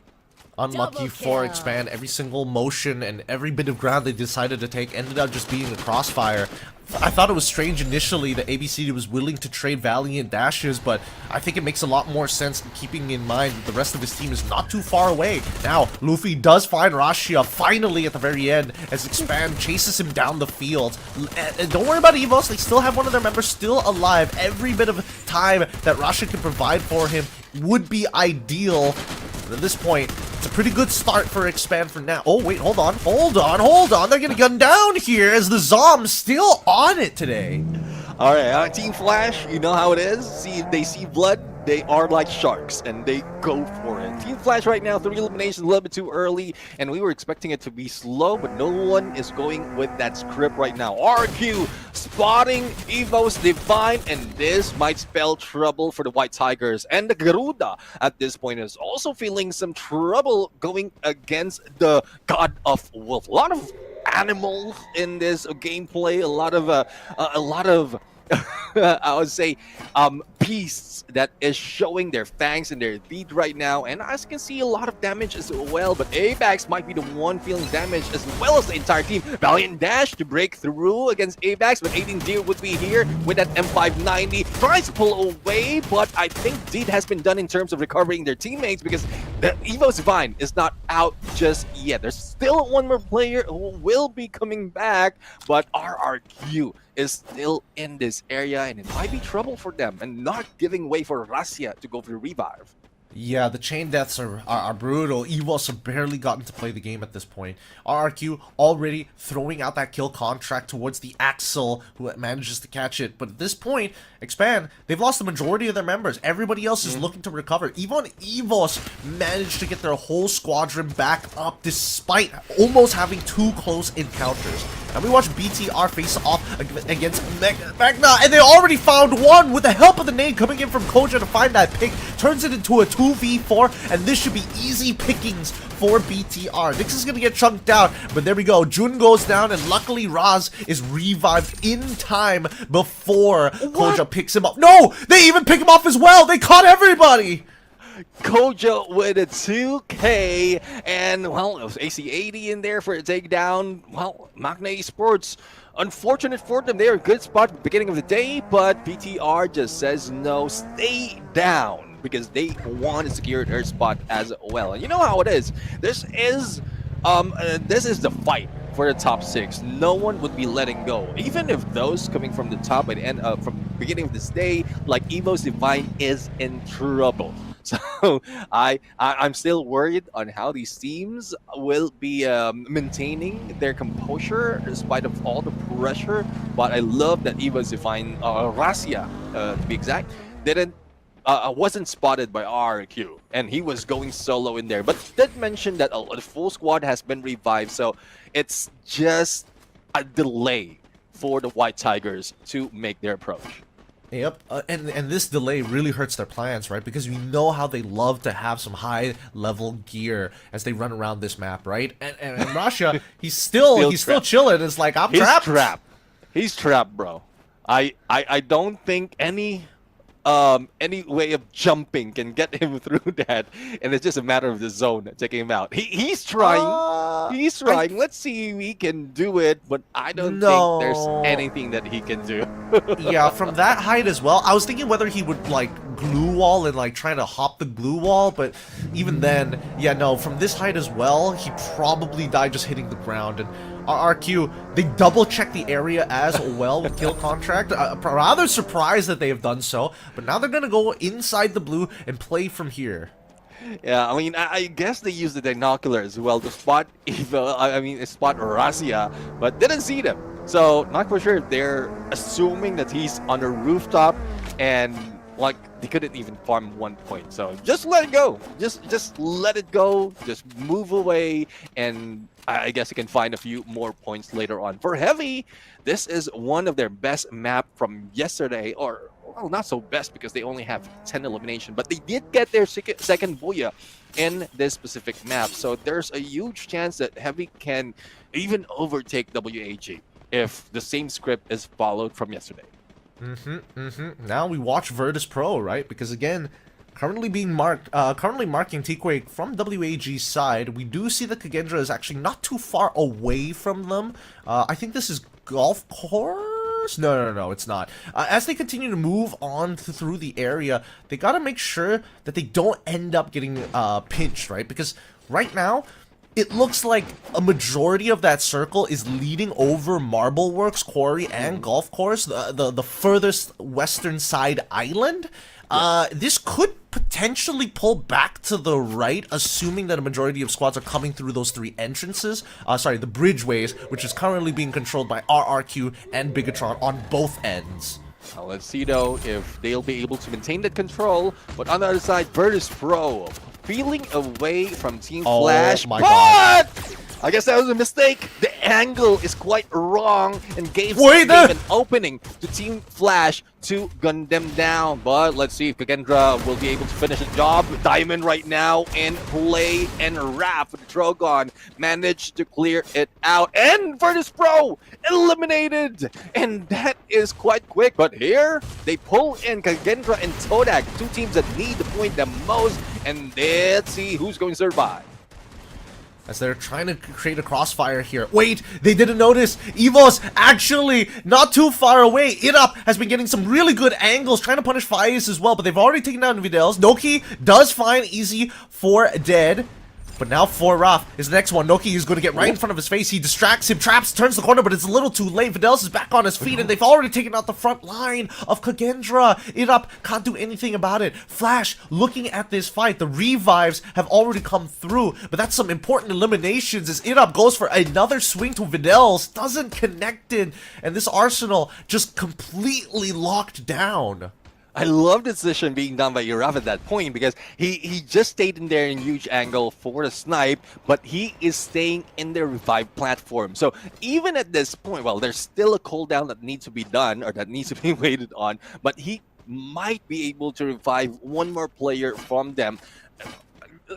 Great decision coming from Kagendra to keep themselves afloat, and I would love to see more of that from Kagendra.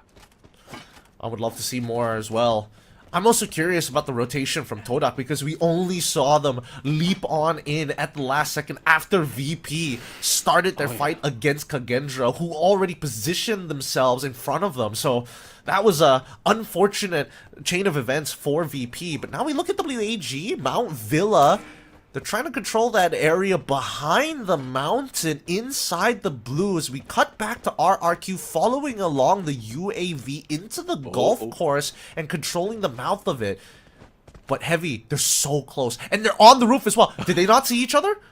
I believe they did. I believe they did because both, like one player from both teams moved up and has been seen. So this would be an engagement that we're waiting for. And as you can see, three teams, once again, from Vietnam. It's WAG, Heavy, as well as GOW. who have potential for engagement. And not quite sure what the plan is for everyone, but it seems like the rotation is quite similar for these three teams. But unfortunately, Raz will be taken down here, and didn't see where he came from. But with what happened to Kagendra, they will be spreading out because of the revive. Now, let's see if WAG can go for a different rotation right now. They want to play passive. They want to secure placement point and deal with elimination later on. So I guess that plan is still working. Expand also going towards that northern side here. I mean, coming back to that plan here, I don't think Heavy is going to let them go for free. They were just on their tail.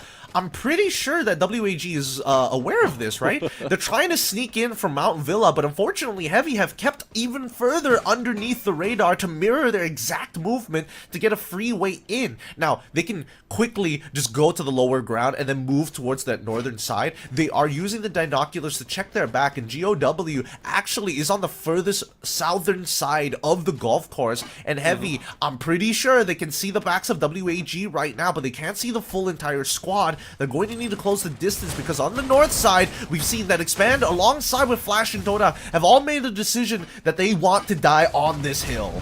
Let's see now who will be going down on this hill. It is Expand going against Team Flash and Todak. I believe only 1 or 2 player is in the area after a revive that has been done. It's Loki! Managed to take down Loki from that window. And Too Fast is doing his best to recover and revive with teammates. But that has put attention onto Todak right now. And it's a 3-way battle and no one wants to step out. But speaking of 3-way, another 3-way might be happening. GOW right now going in for a fight against WAG. X-Bor is down, Tico is down as well. The team that mostly is doing the third party is being hit hard by GOW, and a third party is coming in from the name of Heavy. Alright, and GOW should be able to win this. Traps is able to find it Too Fast off screen, but WAG have taken too many casualties here to be able to recover safely. GOW still haven't lost a member just yet, but they will take out WAG, stopping their streak from map 4. Now Heavy, the next competitor to take them out. The blue wall melters are being thrown as Alan is trying to lead the charge to cut towards their left side to break their left flank. However, with the Valiant Dash, it creates an opening. Deanne goes down instantaneously as we see Kagendra finally bowing out of the competition. RIP trying to go for the low ground, realizes that they can't just play from low. They have to maintain this, maintain the height, and they do find Alan initially, but Kabi takes down RIP. Demon fights off with Alan, takes him out, and Demon takes out Don't Cry. They've beaten Heavy, and now it's just one more to secure this win. Mufasa will go down. Hans is dead, but at least he can be revived on his knees, but still alive. Kabi, can he turn this around? He's gonna try, but there's just a nest of glue walls that they can't get through.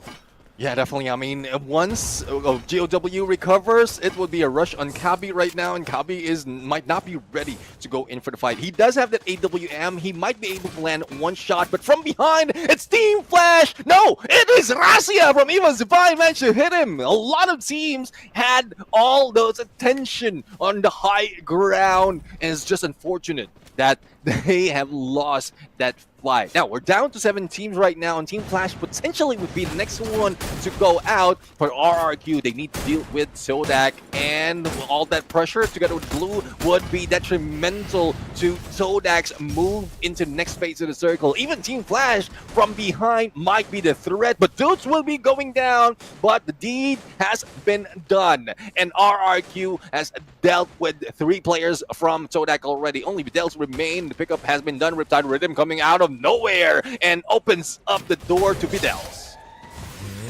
We do see that BTR currently in engagement with Evos Divine. I mean, the launcher coming in from Dut alongside with even a charge buster? Okay, fair enough. BTR, they wiped the floor with Evos. Rasha all by himself. He's hoping that somebody can bail him out of the scenario. Somebody third these guys as Rasha hits the deck. No, everybody else, they've led them into other stranglers. We see that on the opposite end, even Flash taking shots from afar. RRQ and BTR, the last 2 squads with full members as they finally eliminate Todak. It's a clash squad mode right now. Yep, BTR on 6, RRQ on number 1 before the game has started. And with this, I think BTR has already done a lot in able to for them to keep themselves in the top 6. But if they take down RQ right now, they would secure that game because only one game match left. Kyung has been taken down, and Azrael managed to knock down Abe, and it is now Dix who needs to do double work together with Koja. And we know how Koja is. He might be able to clutch this against Dudes, and he does! Ma'al only remaining. BTR looking at another Booyah! Another Indonesian team taking the reign, and they are on fire. And that is a big win for BTR. A huge win, in a matter of fact, because this will secure them their top 6 position. This is what they were looking for, and I think they've kind of set the tone for the last map. Doesn't matter how badly they do. There's no way there's going to be multiple teams earning 20 to 30 points by the end of map 6. Well done to BTR. This is such an important point collection. Definitely, I mean, well done indeed, but I'm still worried about some of the teams, especially Evo's Divine, because they were having some troubles from the beginning up until the time that they get eliminated, and they might be pushed down even further than top 6. But for BTR, no problem. They had the most Booyah from yesterday up until today, and I can't stress enough how or where they come from yesterday. They were in the bottom, and then they catapulted themselves on the top right now, and I believe they will be next to RRQ in terms of placement. Yep, yes they will. They're in a great position so far. It's really, I mean, BTR is one of those teams is when you count them out is where they feel the strongest, really. They've clutched it way too many times, and I think this time we're getting a good showing of what BTR truly is capable of, especially in Battle Royale mode. I think, you know, the Clash Squad has had its ups and downs, but generally speaking, I think this has been a really good showing for not only the Indonesian teams, but the fact that they can maintain themselves and keep composure under pressure, especially when multiple thirds start rolling through one by one. Definitely, I mean, that was so crucial from that final moment. He did mention about third. Some might have potential of surviving. Because of third party, they just lose out. And a story is still continuing. We still have one more map to go, but that battle for the top 6 is getting even tighter. It's like how the gap between the teams, I believe, is very small from the 4th to the 7th, if that's based on my calculation, and some might be feeling in trouble of not making it to grand finals despite of how much effort they've done in early parts of this day. Teams are getting punished for not participating, right? Again, there needs to be some form of interaction to affect the rest of this lobby. If not, you're not going to be able to secure consistent amounts of points, assuming that your whole game relies on a single decision. And I think that BTR has played those decisions a lot better this time around. Koja, no surprises here, going to be the MVP. He has opened up so many opportunities and landed so many shots, especially I love BTR's uses of grenades just in general, whether it be launchers, whether it be traditional frags, whether you have the Alvaro or not, or even the Beaston. Just the amount of pressure to influence the direction of which a team will peak sets BTR up for success. Koja, I mean, after multiple attempts of really being in the front line, he puts in that Kairos, the defense breaker, made him even more tougher. And that's one reason why he can clutch up a lot of engagement. 6 elimination on him, 2,900 on the damage, but it's not just him. Like 4 elimination from Dix and 9 assists, 4 and 7 for Azrael. And well, as you look at the rest of the teams right now, so we have 2 potential frontliners and Dix as support. But as you can see, Azrael, I'm not seeing a basic sniper build from these players. I was expecting Azrael to do so, but Joel has taken over the reign of being a sniper. So with that lineup alone, with the roster as well, they are going full on into the aggression. 28 points, and it makes sense, right? Because Azrael has been, it never looks to be too far away from the team like we see most snipers like to position themselves. Xmore is like a very big, huge denominator in that factor of how a 3-1 should look like exactly, but BTR, with their flexibility of today and the momentum that they're running through, 28 total points is a ridiculous amount to get this late into this stage. Todak did get 17, but just look at that score. BTR now overtaking that second spot. EVOS, luckily they recovered just enough. They got just enough placement points with 2 eliminations to keep themselves in it to win it, but Flash is literally 3 points away right behind them. And even GOW, right, with 127, already has a 10-point gap between themselves and EVOS. Yeah, I still couldn't say that GOW and EVOS are safe right now. Still have one more map to go, and we've seen Team Flash. I know they are a little bit too hyper-aggressive, and they are losing out a lot of fights, thus they couldn't break through top 6, but last game, only a few points remaining, 3 points between them and EVOS, and if the same gameplay coming from EVOS will happen in next era, we might see 4 Vietnamese teams heading into the grand finals, and only 2 of the Indonesian teams, which is RQ and BTR, who would be joining the remaining 6 who's waiting already on that spot. What did I tell you, Neptune? I told you the Vietnamese were not happy not qualifying enough people to EWC. So they're like, you know what? Global Finals, that's where it's going to be at. We're going to go to the World Series Grand Finals, and we're going to show them what we're all about. This is the last time you're going to see these teams do this cheer before they head on into this map. And it's high stakes because, again, a majority of these teams feel like they don't run for the contention. But if they have one hell of a hot game and certain variables fall into their favor, they just might sneak their way into the top 6.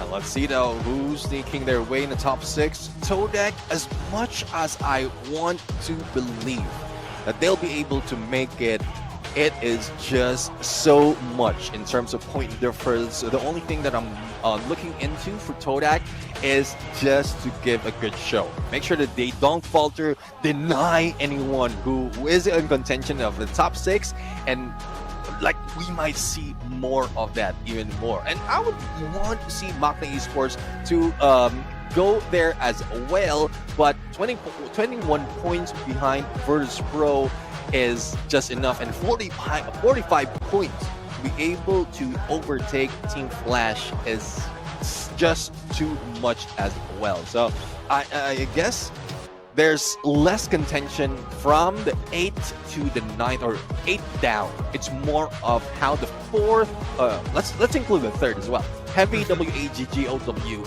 EVOS, Team Flash, and I don't know about the Virtus Pro, but I want to add Virtus Pro as well on how they can switch up that top 6 by the end of today. Yeah, I think it's worthwhile to include Virtus Pro only because when they do find those booyahs, these are high point value booyahs. These aren't the traditional like, oh, it's just 17, 18 points. No, these are the 23s. These are like the 31s. Like crazy numbers get whipped out. So as long as they're still in the game, there's still a very good opportunity for them to try and contest those spots. For everybody else, it's just how else are you going to maintain? I feel like the top 6 at this point, other than top 1 and top 2, probably are going to chill out. Like WAG, they don't want to interact this soon, but it's just to breathe. Yeah, I mean, it's just to chill out, relax, keep themselves on, even not so much of elimination, just to go for a placement, and they will keep themselves onto the grand, or make themselves step into the grand finals. But there was a lot of effort that has been done from BTR. I couldn't stress it enough. I started I started the day with that hype on Biggitron because they ended yesterday with a bag. And now, going in 2nd place, even overtaking EVOS, they're also part of why EVOS is going down on top 6. So, not quite sure what the plan would be, and hopefully the hot draw is not part of that plan. If in case there's a potential, just pull away. For EVOS Divine, pull away, move to a different spot, spread out so you can prioritize and survivability, and they might not be pushed out. Oh, I don't know about that, man, because when you get hot dropped like we saw in the previous map in Purgatory, there's kind of no running away from that one. You're trapped in there with them as much as you are, much as they are trapped with you. And Russia did show that he was able to kind of sneak his way out of there, but here are some tough decisions that need to be made when you are going for that drop, and especially when you know you're going to get hot dropped. The question is, spreading out might not necessarily be the best play. You kind of want to be in concentrated areas, close enough to the loot, but not too far away from your teammates in case one of them doesn't get a gun. You're able to respond back straight. Let's see which decision they're going to make right now. It is left to Nextera, and so far EVOs, this is one of their best map, and hopefully this is where they get out of the rut, get out of that 6th place and secure their spot onto Grand Finals. And it's just a battle for those who are chasing very close, like Team Flash. So if Team Flash grab this booyah, definitely they will be able to make it into the Grand Finals, unless the other teams did so much more in terms of points. So a lot of potential, but I love this. It's a cliffhanger of the knockout stage. No one is still decided to go into the Grand Finals. It's just up to this final match. It's as close as it's ever going to get, because throughout the season it's so obvious who is winning out on that day. There were 2 teams that are like, okay, they're pretty close, but right now we've got a lot of questions for the top 4, top 5 even, to try and maintain those spots from 6th all the way up to 8th. It's again too close for comfort. It's a lot of pressure here, but it looks like we're about to start as we go into our very final map of the day. This is for all the marbles. This is for top 6 to make it to the Free Fire World Series Grand Final Southeast Asia 2025 fall season. Welcome everybody to Nextera.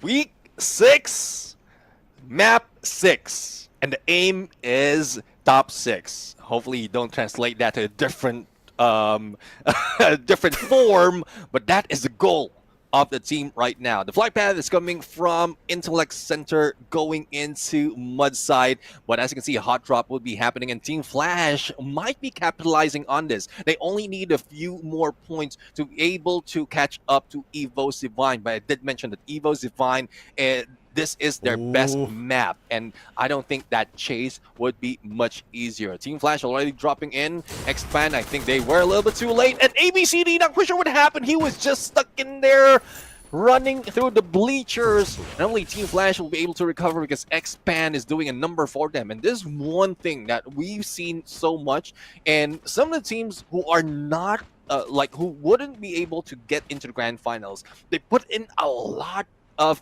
fight into last game, and we expect that from Expand right now.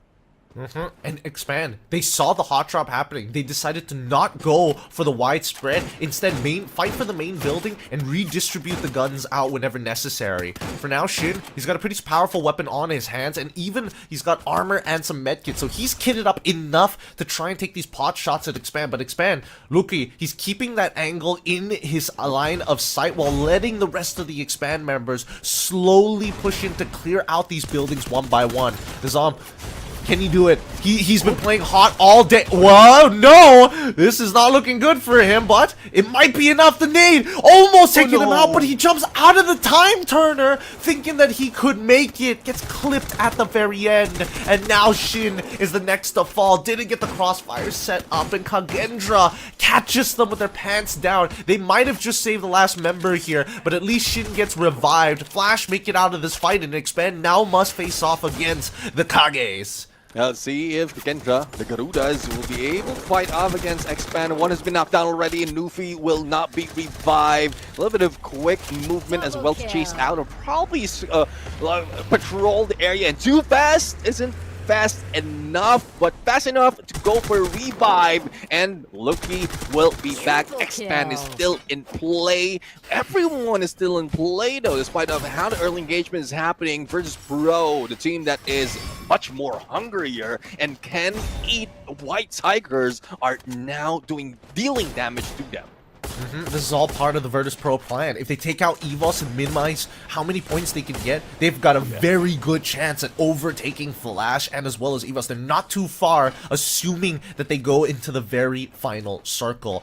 They're going to try to ruin their odds, and even RRQ, wait a minute, they're getting involved as well. They don't necessarily need to participate here by Plaza Rio, but they decided to anyways. They want to kind of set the tone because they know they're in the top spot, and no matter how many points you can achieve, they're not bowing out of the top 6. Definitely, I mean, RRQ is putting in a fight, and this is something that Virtus Pro needs to work on right now.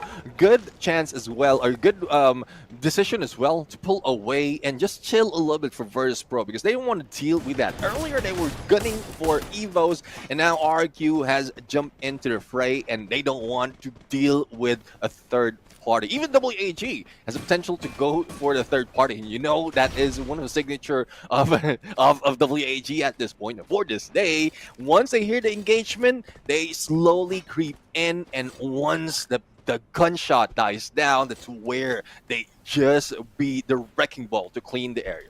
Speaking of wrecking ball here, Virtus Pro, very, very risky of them. Ooh, they're even going to walk out in the open, and finally, information has been given. RRQ did not land the headshot, unfortunately, but we do see that Kagendra has kind of bailed out of the situation. They're still chasing one of the members from Expand's side. If they're able to pick him up, that would be ideal, but luckily, there is a vending machine. They see each other's shoulders, and unfortunately, Irap manages to get the revive down before he goes. But now, he takes on the fight, ends up bowing out. Unlucky, but at least Easy for Dead is keeping their dreams alive. Yeah, dream is alive. Easy for Dead is easy to be revived as well. And still 12 teams. We are seeing a lot of engagement, and Magna Esports trying to get away from everyone. And not even any engagement that happened. Now, Virtus Pro feeling the wrath of RRQ, but they did manage to put down 18 Deer. And let's see if this is a chance for RRQ to end the reign of Virtus Pro and stop them from getting into Grand Finals. Maal, the only remaining, only one to go. It's a 1v1 situation. Pickup is being prioritized by Maal at this point, and Expose is at a loss onto who to choose to take down.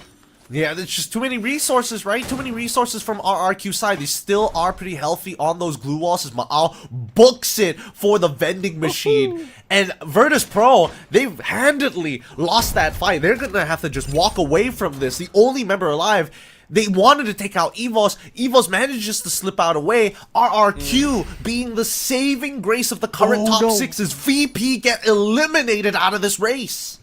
Eliminated out of the race and eliminated out of the grand finals. They've done a lot, but it's not enough. Magna Esports right now, full revival by the Axel, and while there's still a huge point that they need, at least they are fighting at this point. Speaking of fighting, RRQ did mention earlier that despite of them being #1 leaderboard, they are still fighting. They're not giving any chance to whoever they meet in Battlefield to survive, and we've seen that 4 eliminations on their side, and they're still in the hunt.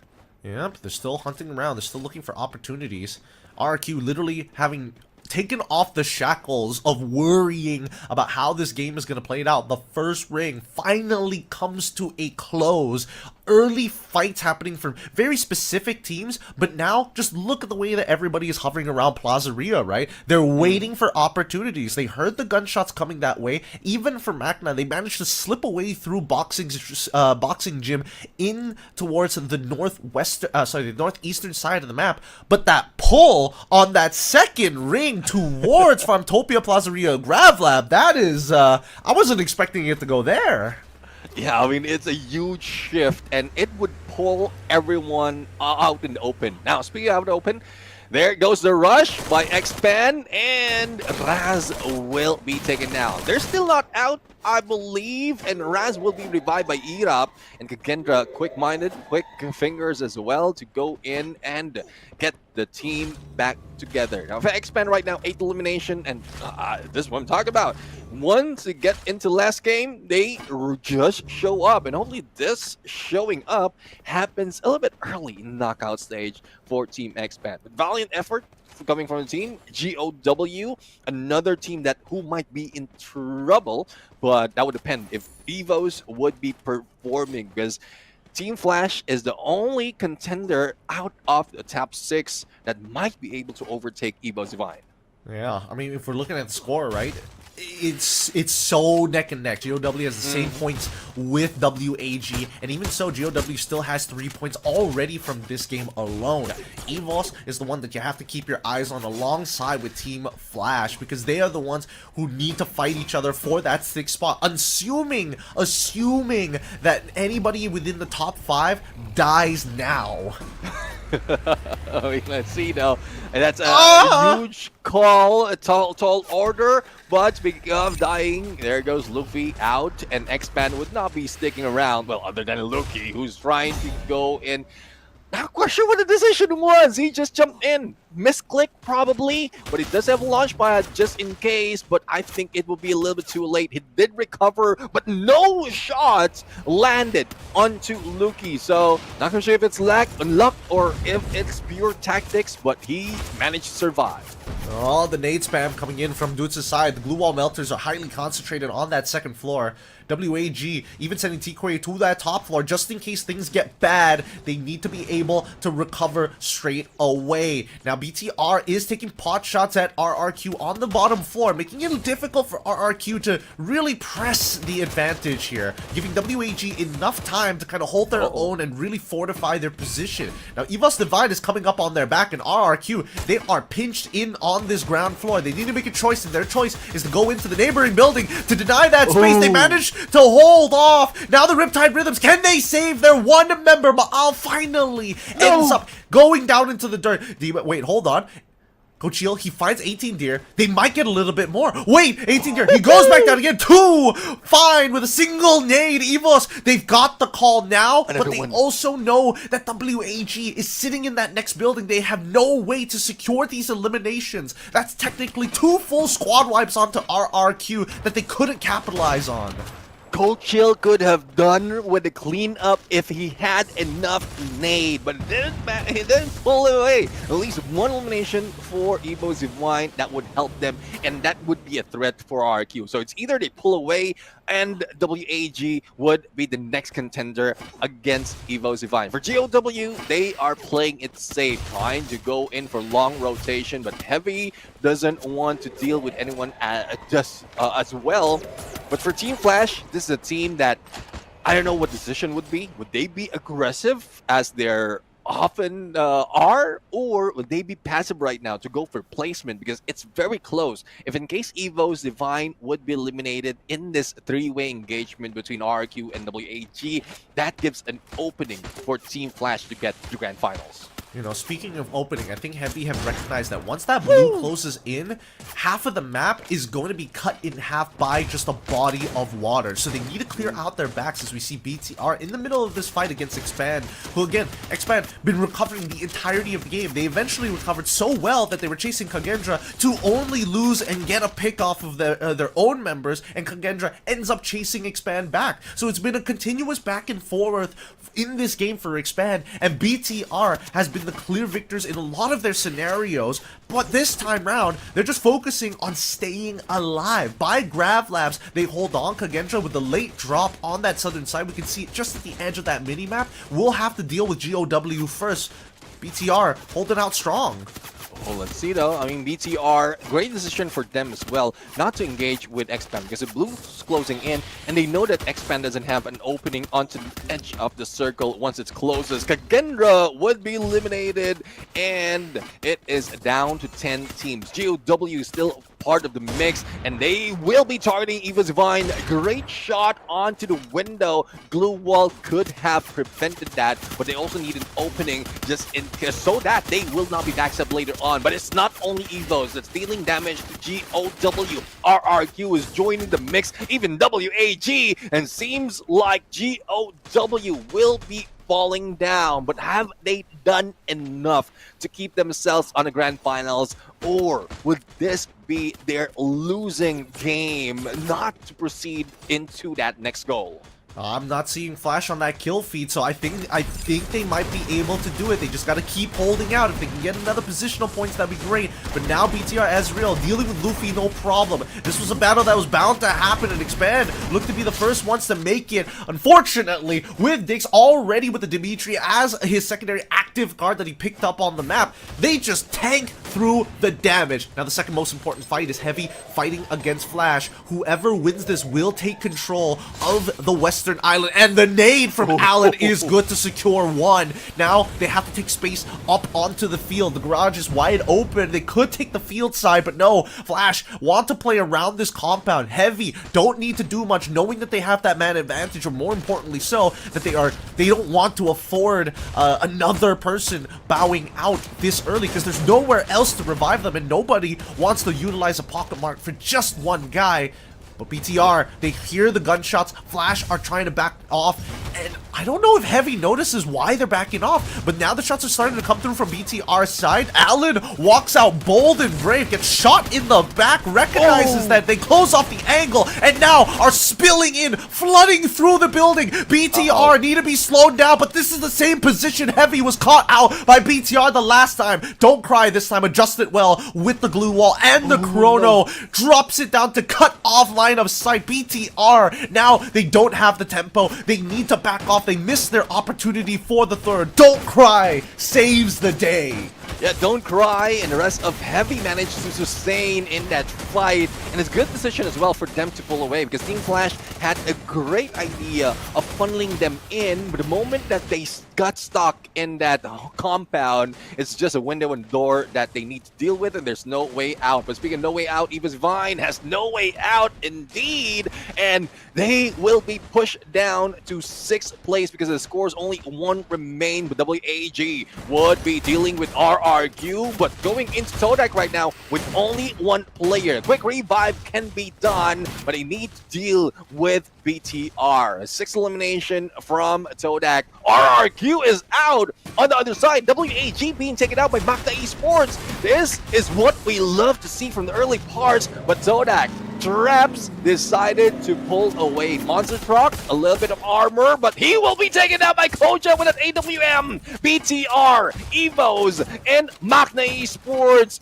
BTR knows that they are secured. Magna Esports is still aiming, but I'm loving the storyline from this team that has done so much and ended up in the final circle. And now it's time for these teams to get aggressive against each other. A 4v3 scenario. BTR needs to play tight as tight as possible. Oh, two go down with one shot coming in from Olive, and they finally get the booyah that they've been looking for. They may not have qualified for the grand finals, but this is a learning experience for this new squadron here. Well done to Magna. Finally, they get a booyah right at the end of the day. Yeah, definitely. I mean, the story still remains for those who are on the last blip. They just pop up towards the end, and hopefully this story will continue on until next season. We've seen great potential. Even from yesterday, Magna Esports put themselves in the top 6, but now I think their journey is over for FFWS Southeast Asia Fall. But I love the showing that this team has offered in this game, in this season, and Magna Esports, a new introductory into the Southeast Asian region. FFWS has shown greatness in that latter game. Man. Oh man, that eastern side at the very end. Oh, Flash, it could have been them. It could have been them. BTR, they done so well. Like really, that was a very tough scenario to watch because every team who needed those points were literally colliding with each other.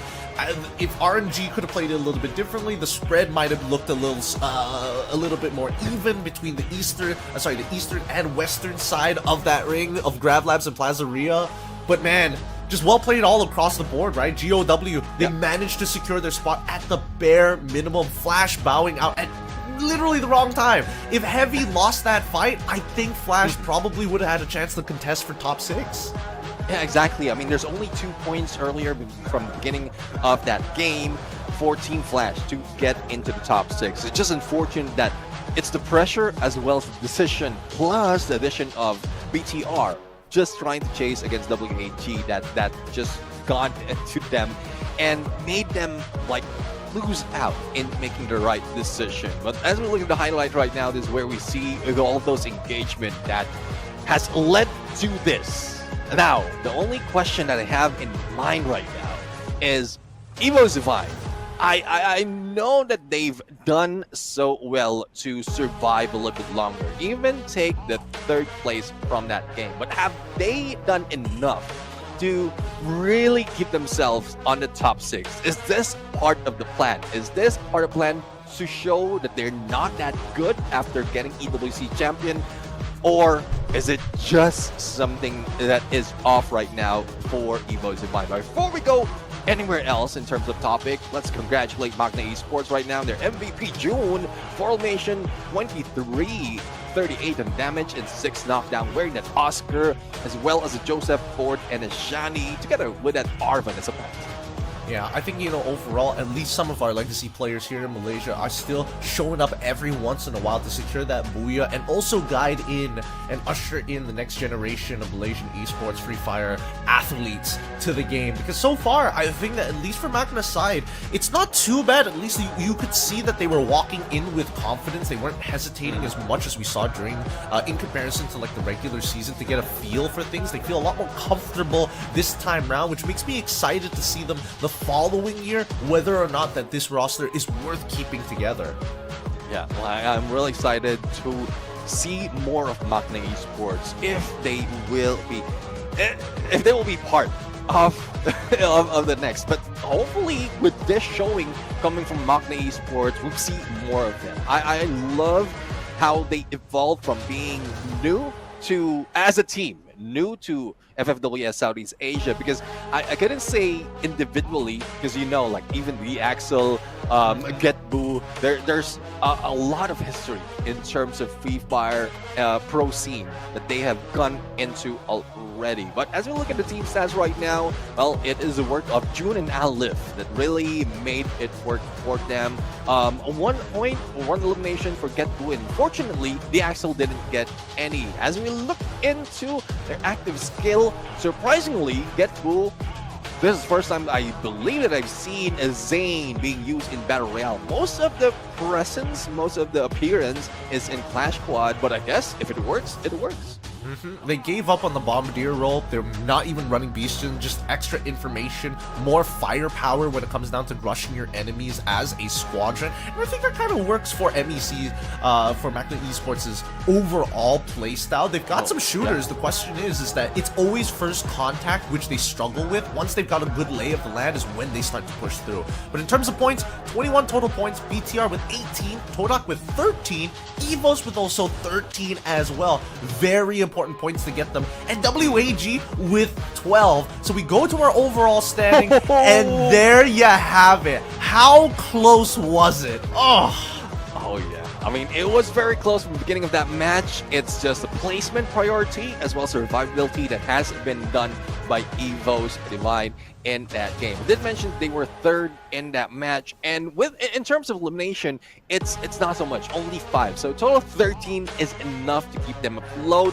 But for Team Flash, if they had done a few eliminations, probably survived a little bit longer, that would be the end. That could have been the end for Evos, and 4 teams from Vietnam would be pushing through. But still, they have 3 teams in representation. They have another 3 teams coming from Indonesia. It's just unfortunate that I was expecting either Todak or Magna Esports. Well, there's a little hope for Expand, but it died down from the first 2 match for them to qualify. But, well, great showing for all the teams right now.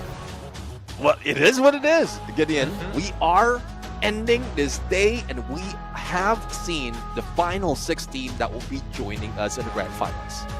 Such a ridiculous day, so much action, so very, very close. Our predictions were we got 1 out of the 3, we got 1 out of the 3, and our other predictions were very, very close, even for Flash, right? I mean, I wish they could do a little bit more. VP just under them as well, so we were on the right track. But at the end of this day, I mean, we look at today's standings and it's clear BTR was performing very, very well. They took that momentum from yesterday and they applied it here today.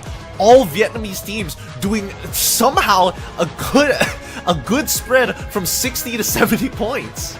I guess for your prediction, you have BTR and Team Flash for today standing. It's just unfortunate that it's not enough to get them into the grand finals. I'm hoping that Sodak would show up because of the motivation that Magna Esports has shown yesterday. But let's get over to the best predator. It is Koja right now. 24 elimination, 14,502 on the damage. And another highlight that Koja has done, it was from yesterday in Alpine. I remember it quite fresh. RGS gameplay to clutch it against 3 or 4 players of different team, and that makes them a bigger threat. They are the team of the day right now, and they will be qualifying on the grand finals after coming from the bottom of the list. Woof! Oh, especially with the with how this year is going on, it would have been really strange to not see BTR be part of the list. It's good to see that they're making it through alongside their brethren.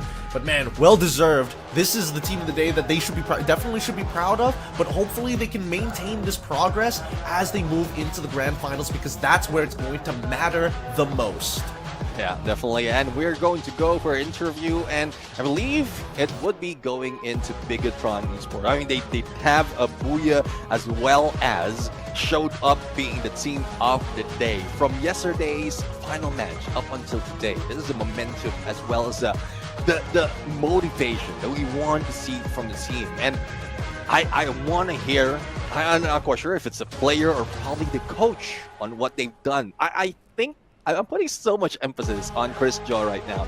I think I want to hear from Chris Jaw on what would be the motivation that he brought in for the team. So let's see who will be it, but I'm sure enough it's Conchita Caroline who will be joining them. So let's go to Indonesia right now and meet up with Bigatron by Vitality. All right, survivors, welcome to Indonesia's interview session, and I'm here with Bigatron by Vitality and their coach, Coach Chris Joe. Hi, guys. Hi. Obviously, today has been a pretty tough ride. You guys fought really, really hard. It was such a roller coaster ride. I mean, comparing to your performances yesterday, today was a big step up. How do you think about today's matches, Coach Chris Joe?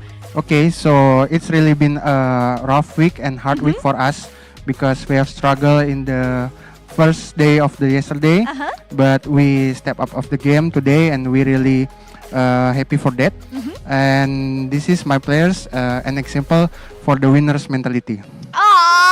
Jadi aku tadi sempat bertanya gimana nih melihat perjalanan roller coaster dari BTR, apalagi kalau kita lihat dari day one kemarin, hari ini sampai akhirnya mereka bisa mengumpulkan poin dan finish di urutan kedua, mengamankan tiket ke grand final. Tentunya bukan sebuah perjalanan yang mudah. Mereka harus bertarung dengan ekstra keras hari ini, dan terbukti kata Coach Chris Joe, inilah dia para punggawa yang dimiliki oleh Bigatron by Vitality yang harapannya bisa membuktikan bahwa ini adalah contoh dari mental-mental juara. Apapun itu rintangan yang mereka hadapi, mereka siap untuk lewati, dan inilah yang berhasil dilakukan oleh Bigatron, karena sekarang mereka sudah bisa tersenyum lega, ada waktu istirahat karena bentar lagi udah mau berangkat lagi nih ke Thailand. Second question, seeing how hard today was and how dominating Vietnam teams were when it comes to the Indonesian team, were you, is there any words of encouragement that you try to give to the players before the 3rd, 4th, 5th and the 6th game? Okay, so before our day started, we actually preparing for the reading the rotation of the Vietnam teams. We together watch the replays for the yesterday match day, and I think my players are proceed the reading in very well, because we success to read Vietnam teams and we have success to cut the other teams rotation. Jadi ternyata salah satu tipsnya adalah mereka nih sudah sangat mempelajari bagaimana rotasi dari tim-tim Vietnam. Karena tadi aku sempat nanya juga nih, gimana melihat dominasi dari tim Vietnam, khususnya memasuki game ketiga dan seterusnya. Karena ini tentunya adalah pertaruhan yang besar ya bagi Bigatron dan juga tim-tim Indonesia. Ternyata yang sudah disampaikan bahkan sebelum matchday ini dimulai dari Coach Chris Joe kepada para players adalah baca rotasi dari lawan, khususnya tim-tim Vietnam, dan itulah yang berhasil mereka lakukan sampai akhirnya berhasil menguasai klasemen sementara. Nusantara. Sekarang aku mau nanya player nih. Let's move on to the players because of course we all know that Koja has been crowned the best predator of the day. How does it feel to win that title, Koja? Gimana rasanya dapetin titel best predator hari ini di tengah gempuran dari tim Vietnam?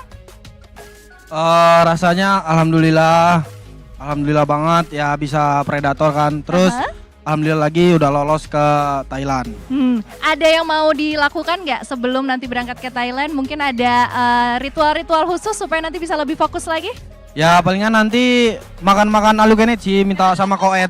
Udah itu aja. Terus gue mau ngucapin juga terima kasih buat orang tua gue yang support gue, terus keluarga-keluarga gue, terus mbak gue, teman-teman juga, Big Troopers.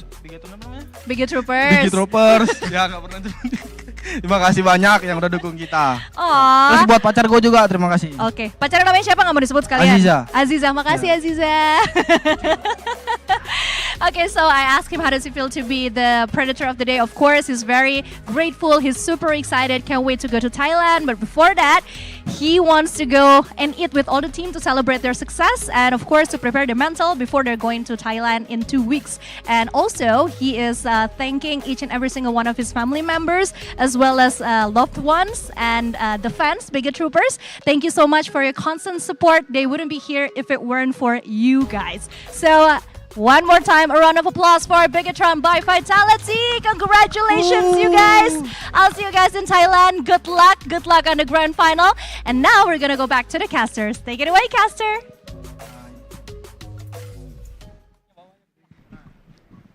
Thank you so much. Beautiful interview done with the entirety of the team of Bigatron by Vitality. And I'm glad that CJ was giving us the perspective of like, it's not just motivation, it's the mentality change of things. We've seen a lot of esports organizations start investing in mental coaches as well. It's great that if your coach can actually help with that mentality, it puts them into the mindset of champions because they came in prepared. We heard it from the coach itself. They were studying Vietnamese rotations because that was their biggest problem yesterday because they kept on getting intercepted.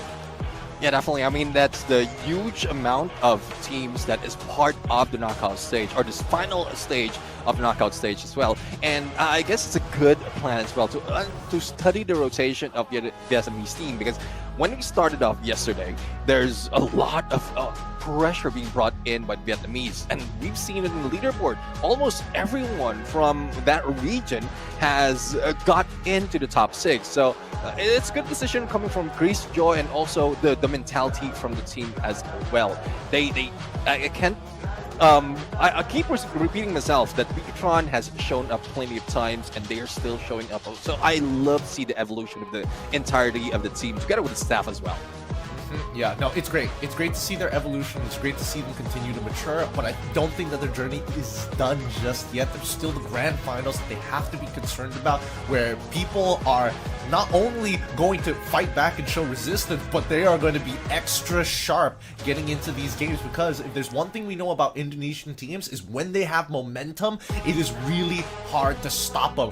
Now, looking at our top 12 teams participating for the grand finals, we have Twisted Minds, Falcons, AGAL, All Gamers Global, BRU, Buriram Esports, Onyx Olympus, PE, RRQ, BTR by Vitality, WAG, Heavy, God of Wolf, and Evos Divine. Moving on to our grand finals. I know it's not in proper order in terms of flag, but I'm seeing 4 teams coming from 3 different regions right now, and that is something else.